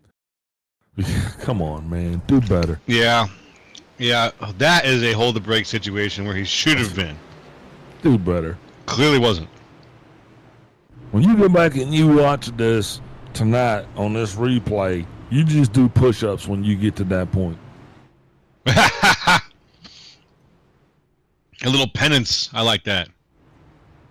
Now, definitely going to put us into that green flag pit window, and I tell you what else we're going to do. We're going to go ahead and take a step away, get another word from our sponsors. That way we can come back and give you clean, uninterrupted coverage of tonight's race here at the Home Depot 250 in the ISCA Super Cup Series. So we'll be right back after these words. We decided it's time to put a different kind of power tool in your hands. Store Mode in the Home Depot app gives you in-store tools made to help you get more done. To guide you every step of the way and explore products quickly with the scan. That way you get the top brands at the best prices without missing a beat. It's made for doing. Download the Home Depot app and see how doers get more done. Racing isn't easy, but experiencing it is. iRacing puts you in the driver's seat with the industry's leading sim racing game. Drive on laser scan replicas of the greatest racing circuits from around the world. Go head-to-head against other drivers chosen by skill-based matchmaking to ensure competitive racing at every level. Compete across all your favorite series. In officially licensed cars, engineered to deliver the most accurate driving experience possible.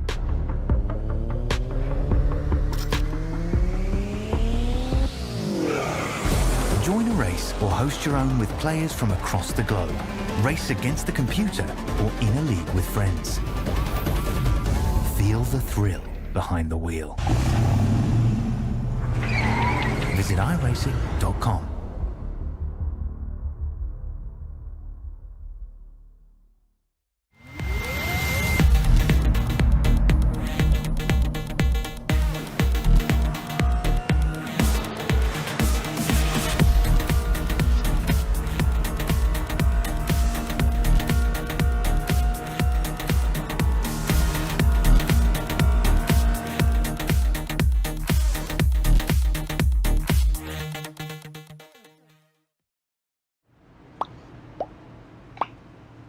We are back, folks. Hey, hit that like button, that subscribe, hit that bell. We're back with more ISCA Super Cup Series racing live this Thursday night. Pardon me, from Kansas Motor Speedway. I'm Jolo LaCastro up here in the booth with Big Al and Kobe, and we got more racing coming your way. There goes the pace car. We're about to get started with Bacon Zelenka and Kenny Powell up in front. Green, green, green. We are go, go, go yet again. Bacon wasting no time getting it going there. He is pointing in the right direction. Right behind him, though, is Jay Hone. Jay Hone actually up front for the first time tonight, but he is going to be bested by Kenny Powell and Tim Wortman Jr. Wortman Jr. on the outside as Powell continues his quest. Looks like he is going to be up front for the first time tonight. Powell's going to try to clear the nose, and he does, door bumper clear, but right back there, Tim Wortman Jr. going to have a 3-wide situation here. Jay Hone goes up high. He is wide loose, but here comes Richard Kleiman. Will he clear? Yes, he does. We are still green here, 3 wide, and everything works. Everybody's happy. Kenny Powell is off and away. And what just happened right there, JoJo? Well, we had a hell of a start. That's what happened, my friend. We had Kenny Powell just showing us how it was done. Getting out ahead. He's 2 car lengths right now ahead of Tim Wortman Jr. Wortman himself a car length ahead of Bacon Zelenka. What a start, too, with Zelenka up there on the front, and then Wortman working his way around to the front as well. Ben Skoik is up here in the top 5. Sean Signori. It's a very, very good list of names here in the top 5. Yeah, Jay and they Hone are just battling it out. Yeah, Jay Hone just coming off that wall. That's probably going to cause him a little more momentum, but you know what? Didn't appear to. Now he has that thing pointing in the right direction, and he is doing everything that he can right. And you know what? You said it right, man. It looks like these guys are all here to bring this thing home at the final segment of this race. They should be good to go for fuel. No one should have to stop. And it doesn't appear that anybody's going to start to relinquish or let up, man. Look at this thing. Kenny Powell going to be trying to fight for everything that he can, but he can see that his rearview mirror as well as his relative is filling up fast. As he's got Tim Wortman Jr. right there, also with Sean Signore. And Kenny Powell right now is in that hot seat, buddy. He's being attacked from all angles, Joe. Oh, yeah, there we go. Now putting it 3 wide. It's Signori on the outside, Wortman Jr. on the inside, and poor Kenny Powell gets flushed down the center just for a little bit. Every time we hit one of these turns, Big Al, every time we hit the straight, this whole line just fans out. And you see a whole bunch of drivers looking for opportunity, and they're finding it left and right. Unless your name is Kenny Powell right now, in which case you really got to work a little extra hard to hold on to the good fortune that's come your way on the big wheel. But Kenny Powell in 4th place, Sean Signor up in front, with Tim Wortman Jr. in 2nd, and Charles Van Skoik holding up 3rd. Yeah, I bet Kenny doesn't like the fact that he's got Kleiman closing in on him, because Kleiman has definitely been a lot of things tonight.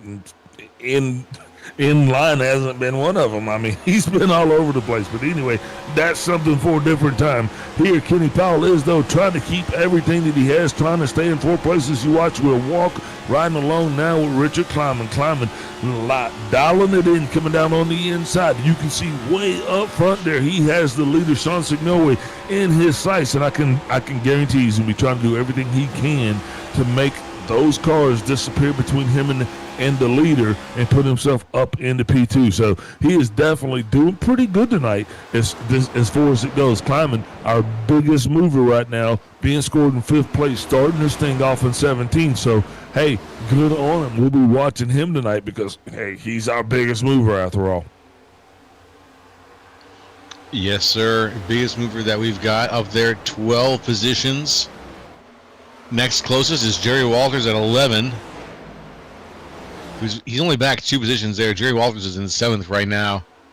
But up in the front, things are starting to line up a little bit. That fanning out that I mentioned earlier has kind of stopped happening a little bit here. It's not quite as volatile when we get out to the we get through the turns into the straights here. Let's see how things hold up as Tim Wortman Jr. is now closing pretty well on Sean Signore. You know, Kenny Powell's got 20 laps on his equipment right now, so he's got 10 laps more on his tires than the guys around him. So that's definitely got to speak volumes. We'll be watching to see what impact that actually has as well. But the 19 car right now, Jay Hone, he has been back and forth up against the wall. We are watching him as he seems to have that thing pointed in the right direction, and now he's going to start clawing his way back up to the front. But up front, the story's still the same. Sean Signore, he has been going strong since this green flag has come out for the last time here. Hopefully the last green flag that we'll get, maybe 48 laps to go in this thing, we could keep it green and hopefully see a white flag and then a checker flag. But, hey, who knows, Joe?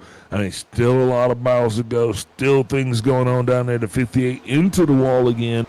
That incidental contact, it's not much, but it keeps adding up. And the more it adds up, it will actually start to affect the handling of the car. We're watching Climbing as he is running real high right now. Going to have 2 cars down on the inside. Mm-hmm. Also watching Tim Wortman Jr. there is he kind of got jostled around a little bit for position between himself and the 0 of Charles Van Scoik. Scoik now up high. Kenny Powell's going to come down across the nose. And you can see him definitely. He has the leader in his eyesight. And Van Scoik is definitely going to be trying to get up front as well. Trying to every angle that he possibly can, just trying to make up ground. But you know what? He's not actually able to do anything but still sit beside Tim Wortman Jr. And you know that has got to be pretty frustrating. Sean Signore, a bit of a man alone right now.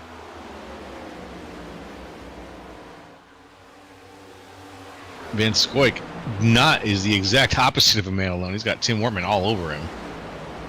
Kenny Powell is all over Tim Wortman. Yeah, it's a Tim good Wortman little trio right there. Tim Wortman Jr. is acting like Van Scoik goes him lunch or something. He is not letting him go, and Powell taking full advantage of the situation. You know, he is just kind of sneaking up, waiting to photobomb the whole entire moment.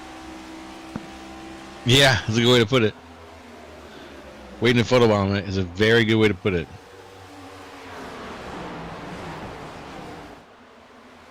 Well, Kenny's definitely having a good run here tonight, man. Those guys have been running strong and solid. Would like to see them rewarded by maybe even a podium. I know it's been a while. I mean, that 24 car hadn't seen victory lane. I mean, since Price was the podium. I can't say that, can I? I don't know if that's how it worked officially, so no, probably not. You could. You'd be probably factually wrong. I don't think anybody's gonna come. I won't hold you to it. How about that? Powell watches way up. That's gonna allow the 19 to close the gap on him and allow that gap between himself and Tim Wortman Jr. to get even bigger. Not what Powell wanted to see right now. You know, he does have a little bit There's longer in the tooth on his good years than the other guys, and that's definitely going to make a difference. But now he's going to have his hands full with the 19, and Jay Hone is not going to make it easy. I can guarantee you that. As well, he shouldn't. Hone's up 7 right now. He's not going to let anybody through. Yeah, Jay's the guy that cuts birthday cake with a butter knife. Ooh. Just a real psychotype. I mean, it's doable, but like when everybody looks at you, you're like, "What?" They're like, "What are you doing?" You got to have confidence for that. Yeah.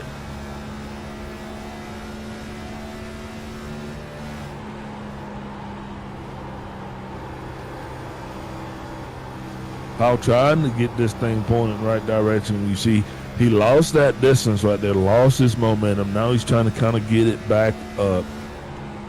Remember we talked about perfect corners. You got to have perfect corners, man. No time off, no time to take a break. You lose your focus one time and it's going to go sideways on you. 41 laps to go. Not sure if we're going to get that lap traffic that we were promised. I'm watching the 37 of Kevin Zosiak. He is still a full straightaway and 2 turns ahead of the leader. Yeah, I don't think we're going to get the lap traffic either. And that's awesome. Not We significantly. don't necessarily need it. Let's just 40 laps to go. Let's just keep this thing running. Keep everybody happy, keep the sponsors happy, keep the drivers happy, keep the wind blowing. We're in Kansas. The track temperature is slowly coming down now. It's at 106 degrees. If you remember, it was 123 when we started this thing. That has just definitely got to be completely miserable. So now drivers are actually probably able to find a little bit more grip. I'm going to be watching these lap times and just seeing just how fast they actually shake out to be. Yeah, I've been keeping my eye on things a little bit here, on some of the lap times, some of the best lap times we've seen, and who's doing good numbers in terms of that. The best lap time around, Sean Signori so far. He did a 31:02, which was his best lap time, but no one's really cracking 31s right now except for a few people. Charles Van Scoik is cracking 31s. It looks like that was on his last lap specifically. Yeah, but that 30 was almost down. That 31.02 is in a league of its own, because the time that's even closest to that is a 31.08. So, he is 200 thousandths of a second faster. Yeah? No? Yeah, I was trying to do the math in my head, and my brain was just like, yep, 100 thousandths of a second faster. I was like, yes, I had to visualize it for a second. Yeah, that's like the gnat leaving the peanut butter. Yeah, that's about the same amount of time. The gnat leaving the peanut butter. I like that though. I like that analogy a lot. I'm gonna keep that one in my back pocket.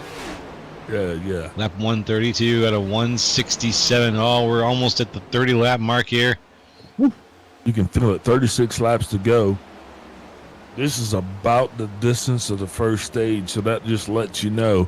And now we're going to be watching, because these guys are going to have to manage it that much with already having some guys 30 laps on their equipment, and the majority of the guys having 20 laps on their equipment. So they're going to be running stage 1 plus 20 laps. What you think? Stage 1 plus 20 laps? Yeah, and the track temp's really coming down, so I think that's gonna help a lot of these guys out. So I don't think handling is gonna be a factor. No, I don't think as much. I think that we saw the handling issues earlier on. I don't think it's going to be an issue toward the end of this race as much as it was earlier. And the lighter track temps, the length. I think it's a weird situation, Big Al, but we're running to a situation where the end of this race is going to be like maybe on the books easier than in the beginning. Well, I don't know, man. Fuel's still going to be. Oh, there it is. That's going to be the changer right there. That's the 63 car slides down on the inside. Caution does not come out. It's going to be a bad night for him. Yeah, and guess who got him? Up. I wonder who hit him. Who was that? Gonna have to watch and see. I'm not telling. That was Jerry Walters who got smashed up here. I'm not telling. Oh, what? Richard Kleiman. Got him. That's the guy said should put a shark fin on his car. You did, yeah. You caught that one. I don't think he's going to like me too much after this. Yeah. But come on, Richard. At least try to be my friend till Christmas, man. I mean, commentators need love too. Joe said it. Well, Joe used my voice is what happened. Oh, I'm a ventriloquist now. I see. Oh, yeah, absolutely. But, man, that just sucks, though. But the green flag keeps going right there. I was going to say that might be the difference for fuel for some people because I still think we're going to have some guys that are going to be kind of cutting it close. I don't know exactly how far they're going to be able to run. And I misspoke when I told you that we weren't going to have to deal with lap traffic. The 37, Kevin Zosiak, he is going to be coming up in the leader's field of view real quick like.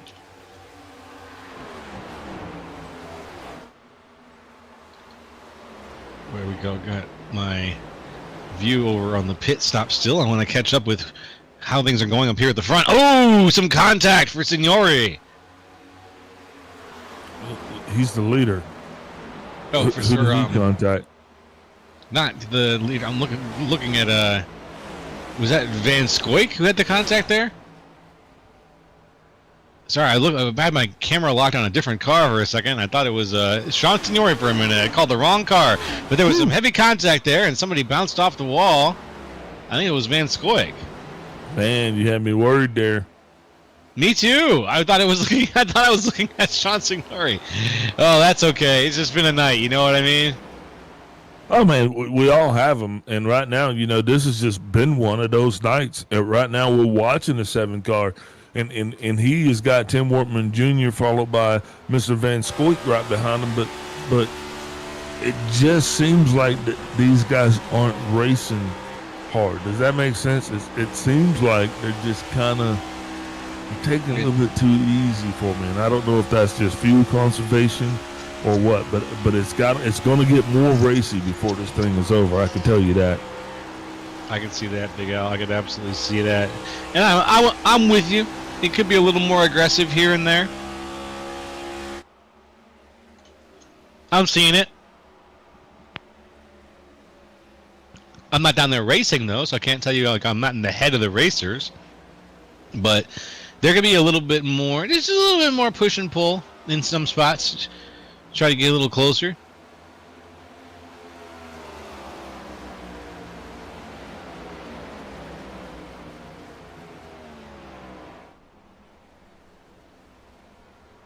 Right now, eyes up on Tim Wortman Jr. Currently leading things with Sean Signori right in behind him. Wortman. Ooh. He just knows this track so well. Yeah, I was just watching Bacon, Zelenka, and Vincent Crow there sliding but with Kenny Powell and Greg Wachinski. Yeah, this right here looks like we're getting the band back together, but I don't think that's going to be a happy reunion. Something's going to go down right up in here amongst these fellas. You know what I mean? Mm-hmm. Oh, yeah. I'm waiting for it. Waiting for the tension to break a little bit here. I mean, look at Bacon. He's trying to make that thing awfully wide there. And then Kenny couldn't bend it quite enough. Oh, Bacon trying to bend it, gets it loose. Now Greg's going to be behind him, and you know Greg's going to keep the bumper to him, baby. Put the pressure on him. Kenny down on the inside. He's going to make it count for all the money. Now, he tried to bend it last time, couldn't quite get it done. Now he washes way up again, trying to set it up, coming down below the low, and Bacon still going to maintain his position. Oof, that was some precarious business. Yeah. That was some insanely precarious balancing though that Bacon just had to do between the undercover work he's going on. Just insane. He's just trying to keep that car where it is has been really rough on him. Yeah, and Powell definitely showing that his car is you know a little more worn than others. Just Wachinski makes a little contact with the wall. But we're still looking at Powell. Powell's got 44 laps on his tires. Greg's got 35. As he makes easy work of Zelenka. Bacon also having 44 laps on his tires. So for whatever reason, those two cars right there on the same sequence than everybody else. And it looks like everybody else, the leaders now all 35 laps on their tires. So Bacon's going to be trying to reel Greg in, but I just don't know if it's going to actually happen. Mm-hmm. I mean, let's see if he can. You know, with 23 laps to go, I don't think you're going to find that with your tires being as old as they are. So now it's going to come down to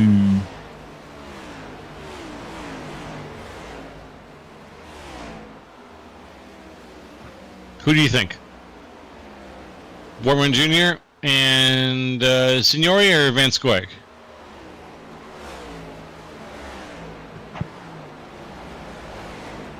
I think that it's going to personally come down to Wortman Jr. and Van Scoik.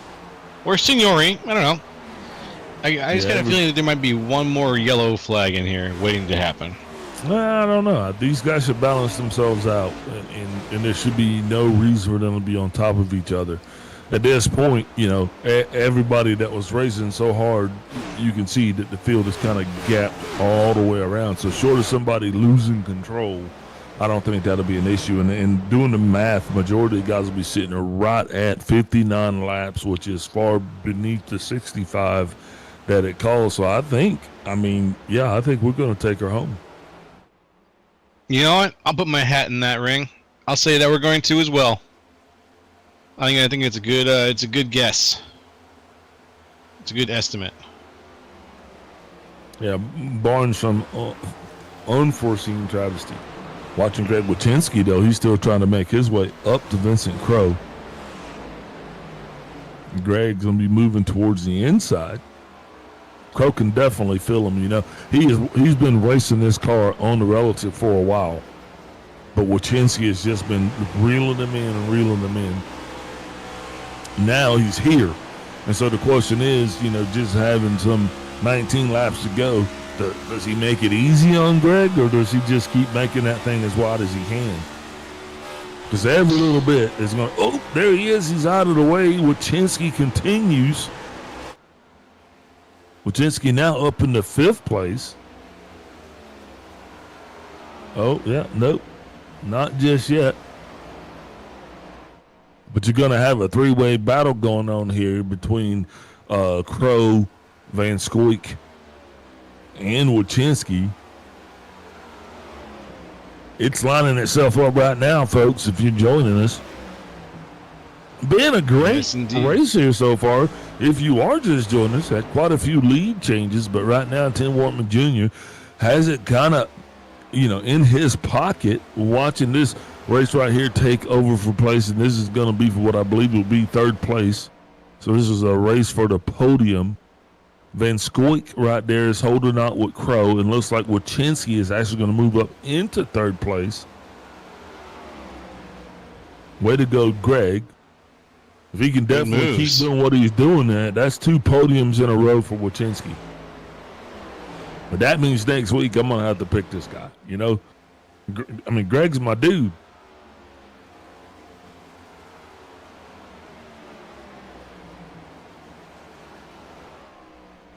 Man, way to go. Now, side by side, we still see Van Scoik and Vincent Crowe. They're still battling for 4th place.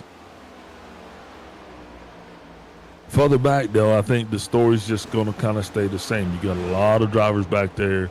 They got a lot of laps on their tires, which means that, you know, I think they're either going to be struggling on fuel. Some of those guys, like Bacon, Zelenka, Jay Hone, Kenny Powell, Randy Drumhiller. Well, not Randy, but yeah. Bacon, Jay, and Kenny definitely, and we'll be watching them on fuel. This thing started with 22 cars. Out of those 22 cars, we still have 12 of them on the lead lap. Phew. Only half. Yep, 12 on the lead lap. 2 cars being shown 1 lap down. That is going to be the 48 of Jose Medina and also the 37 of Kevin Zosiak.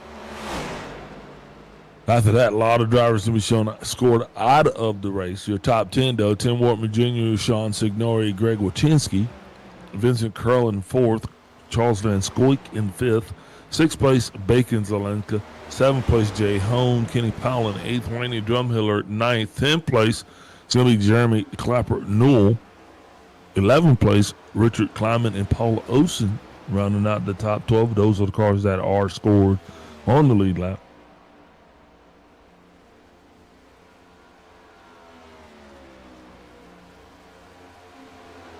And out in front, Tim Wortman Jr. is almost 3.5 seconds ahead of Greg Wachinski at this point. I think it's a walk-off for him at this point. Man, I think unless something serious happens, I can't throw him out. But you can't count Greg out yet. We've got what, 12 laps? 13 laps? That's about it. Yeah. I'm gonna be the man to say it. But Greg Wachinski is still there. He could still close that gap. Anything can happen. But I think a lot of it's going to depend on Tim Wortman out driving himself right now.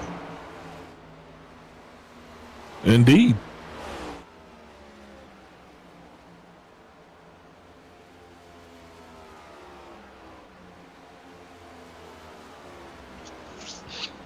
I got an angry doggy.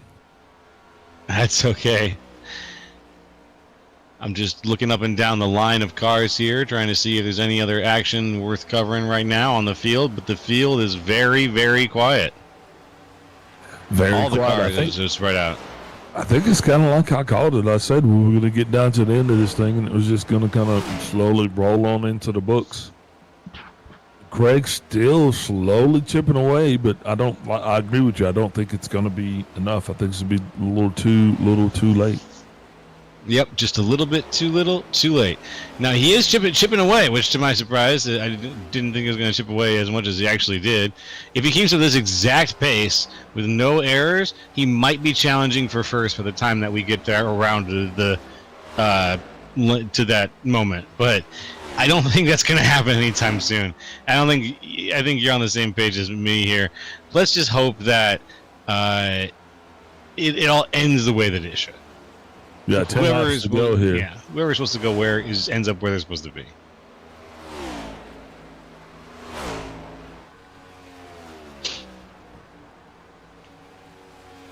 Yep, just under 10 laps left at this point.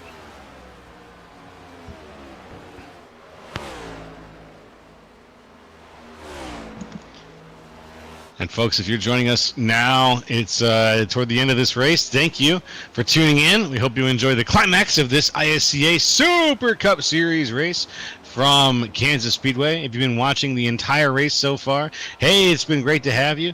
Thanks for watching. I hope you've been enjoying, and be sure to hit that like, that subscribe, and that bell so we can give you even more great racing content very, very soon. And if you didn't have fun and you just absolutely thought it sucked, blame Joe. Blame Joe. Yeah, blame me. Go ahead. My ex account. I will not be doxing myself in order to get people to blame me for not enjoying tonight's race. But I think tonight's race was such an emotional roller coaster, Big Al. We had yellow flags, we had green flag racing, we've got it all. It was just all over the place. Yeah, indeed. I mean, we still got 7 laps to go in this thing, and I'm just watching intently, just kind of see, who's going to cancel Christmas. We got the 45 right now, getting real close. There's the 48. No, they're going to be okay. Yep. They're not going to touch. Yep. Then Squeak goes high. Still going to be watching him. It's easy going to be battling for 5th place against Bacon Zelenka, and somehow they're 3 wide right there. And who would thought we would be seeing that at this point in the race? But Jose, you got to applaud Jose for actually giving those guys the room to race.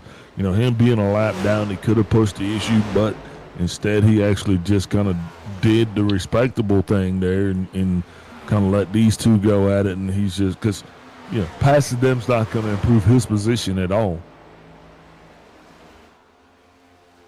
Now just 5 laps to go to 48. Now coming about the 00 Van Scoik. Van Scoik was my choice to win this thing. Not sure what happened, but I'll be talking to him at the trailer once this thing's over. 5 laps to go.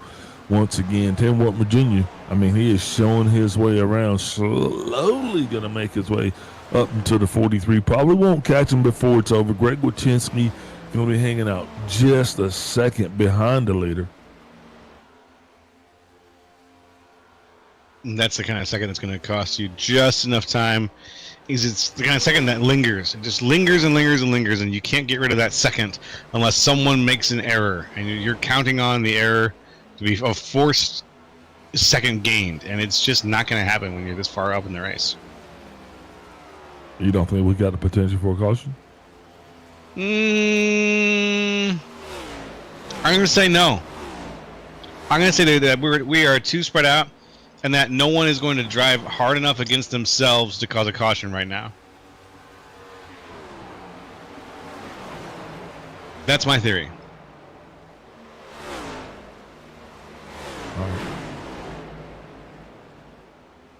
Well, right Could be now, wrong. I mean, we're coming down to the end of the probability of the possibility of a caution. Because right now we're going to be 2 laps to go here.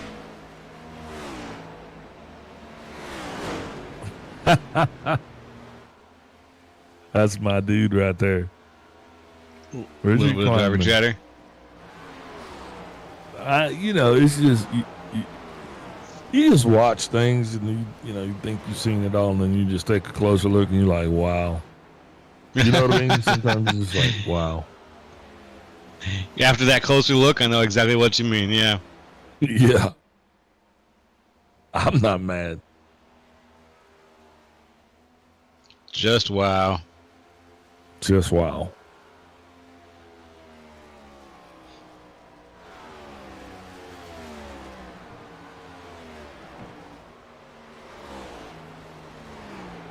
And there's the white flag for the final lap in tonight's race. Tim Wortman Jr. out in front. Greg Wyszynski second. Vincent Crowe in third, folks. It's been a solid one out of Kansas Speedway from the ISCA so far.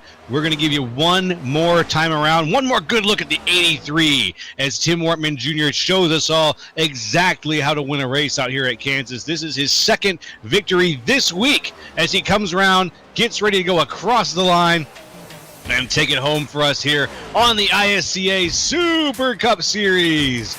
Once more again, Tim Wortman Jr., Greg Wyszynski, and Vincent Crowe going across the line there at the front with Bacon Zelenka, Charles Van Scoik in 5th, Sean Signor in 6th, Randy Drumhiller in 7th, Jay Hone in 8th, Kenny Powell in 9th, and Jeremy Clapper Newell in 10th. That's about Paul Oson in 11th with Richard Kleiman in 12th. 13th place shows Jose Medina. 14th, Kevin Zosiak. Jerry Walters in 15th. Mark Sanchez, 16th. 17th place shows Nick King with David Gervais in 19th. Ryan Strunk in... Wait a minute. It says 17th, 19th, 18th. I'm from North Carolina. I knew it wasn't my fault. It's right there on the screen, ladies and gentlemen. David Gervais in 18th, Ryan Strunk 19th, and J.C. Evans rounds out the top 20 with Kendall LeVon in 21st and Derek Jacobs rounding out the 22 car field here tonight with the burnout in progress. And boy, look at that burnout that Mr. Wortman Jr. is doing right there. I'm going to say, wow, give him the till, boys. Nope, he's done. He went on the grass. No, he's over. Nope. Saw Major doesn't like that. And I got to deal with the Saw Major. Tim's out of here. With that done, we're going to step away, get that final word from our sponsors, and we'll be back with our post-race show. We decided it's time to put a different kind of power tool in your hands. Store Mode in the Home Depot app gives you in-store tools made to help you get more done. To guide you every step of the way and explore products quickly with the scan. That way you get the top brands at the best prices without missing a beat. It's made for doing. Download the Home Depot app and see how doers get more done.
Welcome back, everybody, to the ISCA Super Cup Series post-show here at the Thursday night from Kansas Speedway, and we've got a couple guys up here in the booth with us. We're going to talk to them, starting with Vincent Crow, your third-place finisher from tonight. Vincent, you started on the pole position. You finished third place. I think you even had a stage win in there. How are you feeling after tonight's race? I feel pretty good. I'm pretty happy with it. I made huge adjustments for practice. I couldn't run more than 15 laps. Set was built for 40 degrees and foggy, so when it was 125 degrees air temp and the surface of the sun track temp, I was just struggling big time. So I think I went 12 total clicks tighter on the car to start the race. I was a little too tight to start, and then I just kept working on it the whole race. I was hoping we were going to go caution free, and then we had like one caution right at the end. At the beginning of that last run, we had a caution. I double pit to like top off, and I was like, aha, no one knows that I can make it on fuel now, and then immediately we had a caution, so that kind of threw that away. But I knew I had nothing for Tim. Tim was the best car long run. I give kudos to him. Greg, I did not understand. Greg, I'm sorry. I did not know you had that in you. I did not know you were that guy. You were built that way. So I didn't know that I had nothing for him either. So good job for both those guys. I had a lot of fun, though. Oh, very, very good. Was there anyone you want to shout out to or thank tonight for your performance? Sure. Of course, I'm going to thank my wife. I'm going to thank the original mane and tail for keeping my mane beautiful and long and full and healthy. And everyone can go get themselves a mane and tail at the Walmart or Rite Aid or CVS or Walgreens. Honestly, if you go to the grocery store at any Kroger, Harris Teeter, you got mane and tail and several different products at several different stores. So go get yourself some. Love that plug. Love to hear it. Well, thank you very much, Vincent. Love to have you up here on Victory Lane, and we look forward to seeing you race next week, and hopefully we'll get to talk to you again very soon. Yes, sir. Thank you, guys. All right, that was Vincent Crow. Big Al, I'm going to pass it to you and Greg Wachinski to talk about second place finishing. Greg Wachinski, Big Al up in the booth. You got me. Hey, what's up, Big Al? Hey, you came, you saw, you conquered. Definitely bringing it home in P2 tonight. Our biggest mover overall, starting this thing in 14th. Greg, talk us through it, man. We were sitting here in the booth, listen, I was listening to Joe, about to fall asleep, but all of a sudden I saw your car just coming through like a blaze of glory. I mean, right there, all the way up in the second place, man. Tell us what happened. Well, I mean, I'd like to think I could have got up there and at least gave Tim something to think about there at the end. I was catching him, but the lap cars got in the way there, and so it's a shame, but it happens. But obviously, Tim was fast all night. I just really saved my tires all night, and that's pretty much all I did. I don't think I was the fastest car out there, but I think I just saved my tires the best. Yeah, definitely saving tires. That was one of the key points to the race. So, were you worried about fuel, or were tires definitely going to be the long pole in the tent for you guys tonight? Well, I mean, honestly, like halfway through the race, like there was a caution and nobody pit, but I did. I think everybody had like 12 laps on there, 12 laps more than I did. And throughout that run, I was almost to the front. It was a perfect situation. If we had just gone green from there, I think I would have had a really good chance of maybe getting the win. And then another caution came out, and I pit the first time, and for some reason, it didn't put my left side didn't change my left side tires. So I pit again under the same caution, and finally got it sorted out. And then, that was the last run, so I just took my time and worked my way forward. Yeah, we saw that. So were those left side tires that important that you actually had to come back down pit road to get them, or was that something that, it was never an option? Well, I mean, there was still 67, 68 laps to go in the race, so I figured I might as well have the best tires, and just that was going to be it, which is exactly what happened. That was it. When we ran out, I guess it was like 67, 68 laps there to the end. Yeah, and when this thing started, we were looking at the championship points, and there are all these names of guys that are no longer here, and I was telling Joe, just a matter of time before you see some of these names start to get replaced by, and here it is, this is your second week in a row on the podium. Last week you finished P3. This week you're bringing it home in P2. I mean, you think maybe next week you're gonna actually put it in a circle? Oh, what track is next week? I don't even know where we go next week. I didn't even really practice that much this week, so I need to practice a little bit more.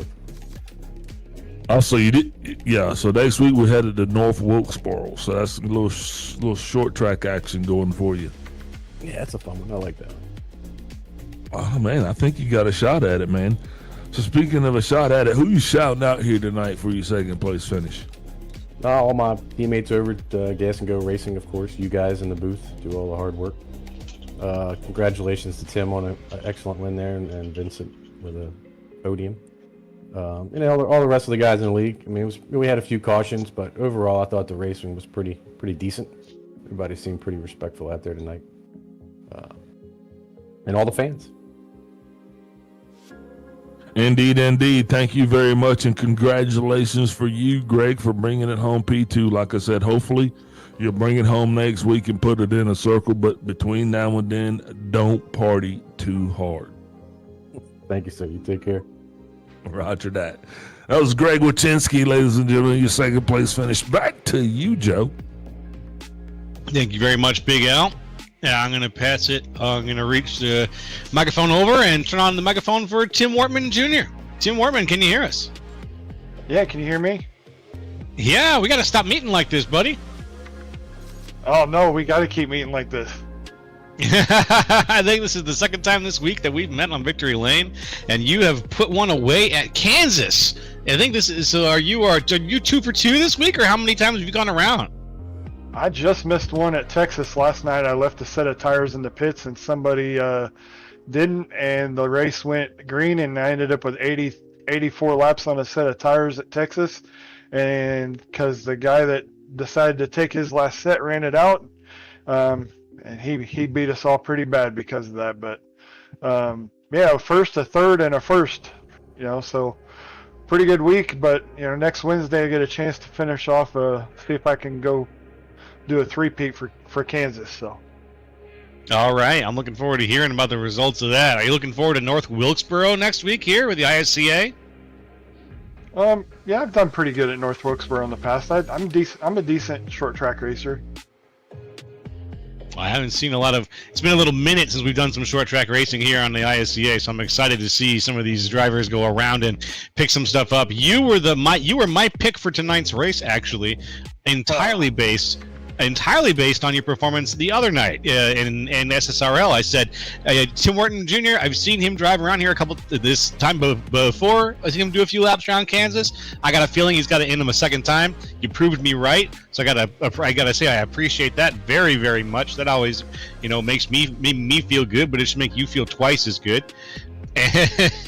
And let's see, was there anyone during the second half of this race, you really started to dominate again? It was very similar to Kansas, where you started off saving, turned it on toward the second half of the race. Who was giving you kind of the most run for your money during the second half of this race? I want to say it was the 7. He was running pretty good up there and wasn't seeming like he was going to fall off, but I was just waiting for it. But I had that question mark here in this final stage as to, these cars, I don't know what it looked like on the broadcast, but they drove just horrible tonight. And I couldn't imagine. I just was dreading driving that many laps on a set of tires. So I didn't know if I was going to fall off, he was going to fall off. I just figured I was the long run car. I just needed to wait and save my tires and then get around him, get that clean air. Looked like Greg did a little bit better saving tires than I did. I think that early pace I was trying to run the aero guys a little too hard at first, and I probably need to do like Greg and just sit back a little bit longer. All right. Well, we've got you locked in as a 2 for 2 victor here at Kansas. Is there anybody you'd like to shout out to or thank for your performance this week? Man, I'm gonna shout out Greg for making that interesting at the end, and apologize to him. I put a new headset this week, and evidently I didn't set the microphone to the new headset, so the lap cars didn't hear me to say go high. And I think if they had gotten my message, maybe Greg had a clearer run at me. You know, I thank the guys at Ryko for building a crazy set this week. You know, my Nick King at Warrior Apps for putting a great looking car under me. Kendall Everon, Nick King for, you know, running with me tonight at Warrior Racing. You know, everybody ran me clean all night long, and you know, with as hot as the track was, that was a pretty big challenge, you know. So, you know, thanks to you guys in the booth. Hopefully, you know, talk to you again next week or in 2 weeks at the next points race. Yes, we'll see you then, my friend. Take care, Tim, and we'll see you next week. See ya. Alrighty, that was Tim Wortman Jr., the winner from tonight's race at Kansas. Big Al, what's your takeaway from tonight's race? How you doing? I'm doing great, Joe. Wow, it was definitely, you know, it was an awesome race. And the only thing I can say is we're not in Kansas anymore. That's right. We're headed back to North Carolina next week. Super excited about that. Want to thank everybody for tuning in and watching us tonight, putting up with our shenanigans. Joe, thank you for putting up with me. Kobe, push the buttons better. Kenny, thank you for giving us the place to hang out on Thursday nights and talk crap. Drivers, thanks for giving us people to pick on and something to talk about. Fans, thanks for listening and tuning in. And to all our sponsors, man, thank you guys. And other than that, Joe, I think I'm done. Oh, yeah, thank you. All right. Joe. Hey, thank you, Big Al. I'm going to say I'm done, too. I appreciate that, my friend. I'm going to say I'm done, too. I'm going to say thanks to everybody that you said thanks to. Thanks to Kenny for putting it on. Thanks for to the viewers out there for giving us someone to put it on for. And stick around for next week. We're going to North Wilkesboro Speedway. This is Joe Lo LaCastro up in the booth with Big Al and Kobe. And we will be back next week, folks. We'll see you then. Good night. I found the ISCA after I'd been in the service for a long time. I'd been in iRacing for well over a decade and spent most of my time in NASCAR series, a lot of fixed racing for the most part, and really just got to a point in my iRacing career where I really wanted to get involved in open setup racing versus fixed, partially because I was just looking for a little higher level of competition, you know, maybe a little cleaner driving and maybe get away from some of the challenges that go along with fixed racing on the service. And it took me a while as I was really searching out leagues because I kind of had a very specific thing I was looking for. A, I wanted to be an established league. You know, B, I just really wanted clean, quality drivers to be racing around. And once I found the ISCA, I found out really quick that it was going to check all those boxes, and I've been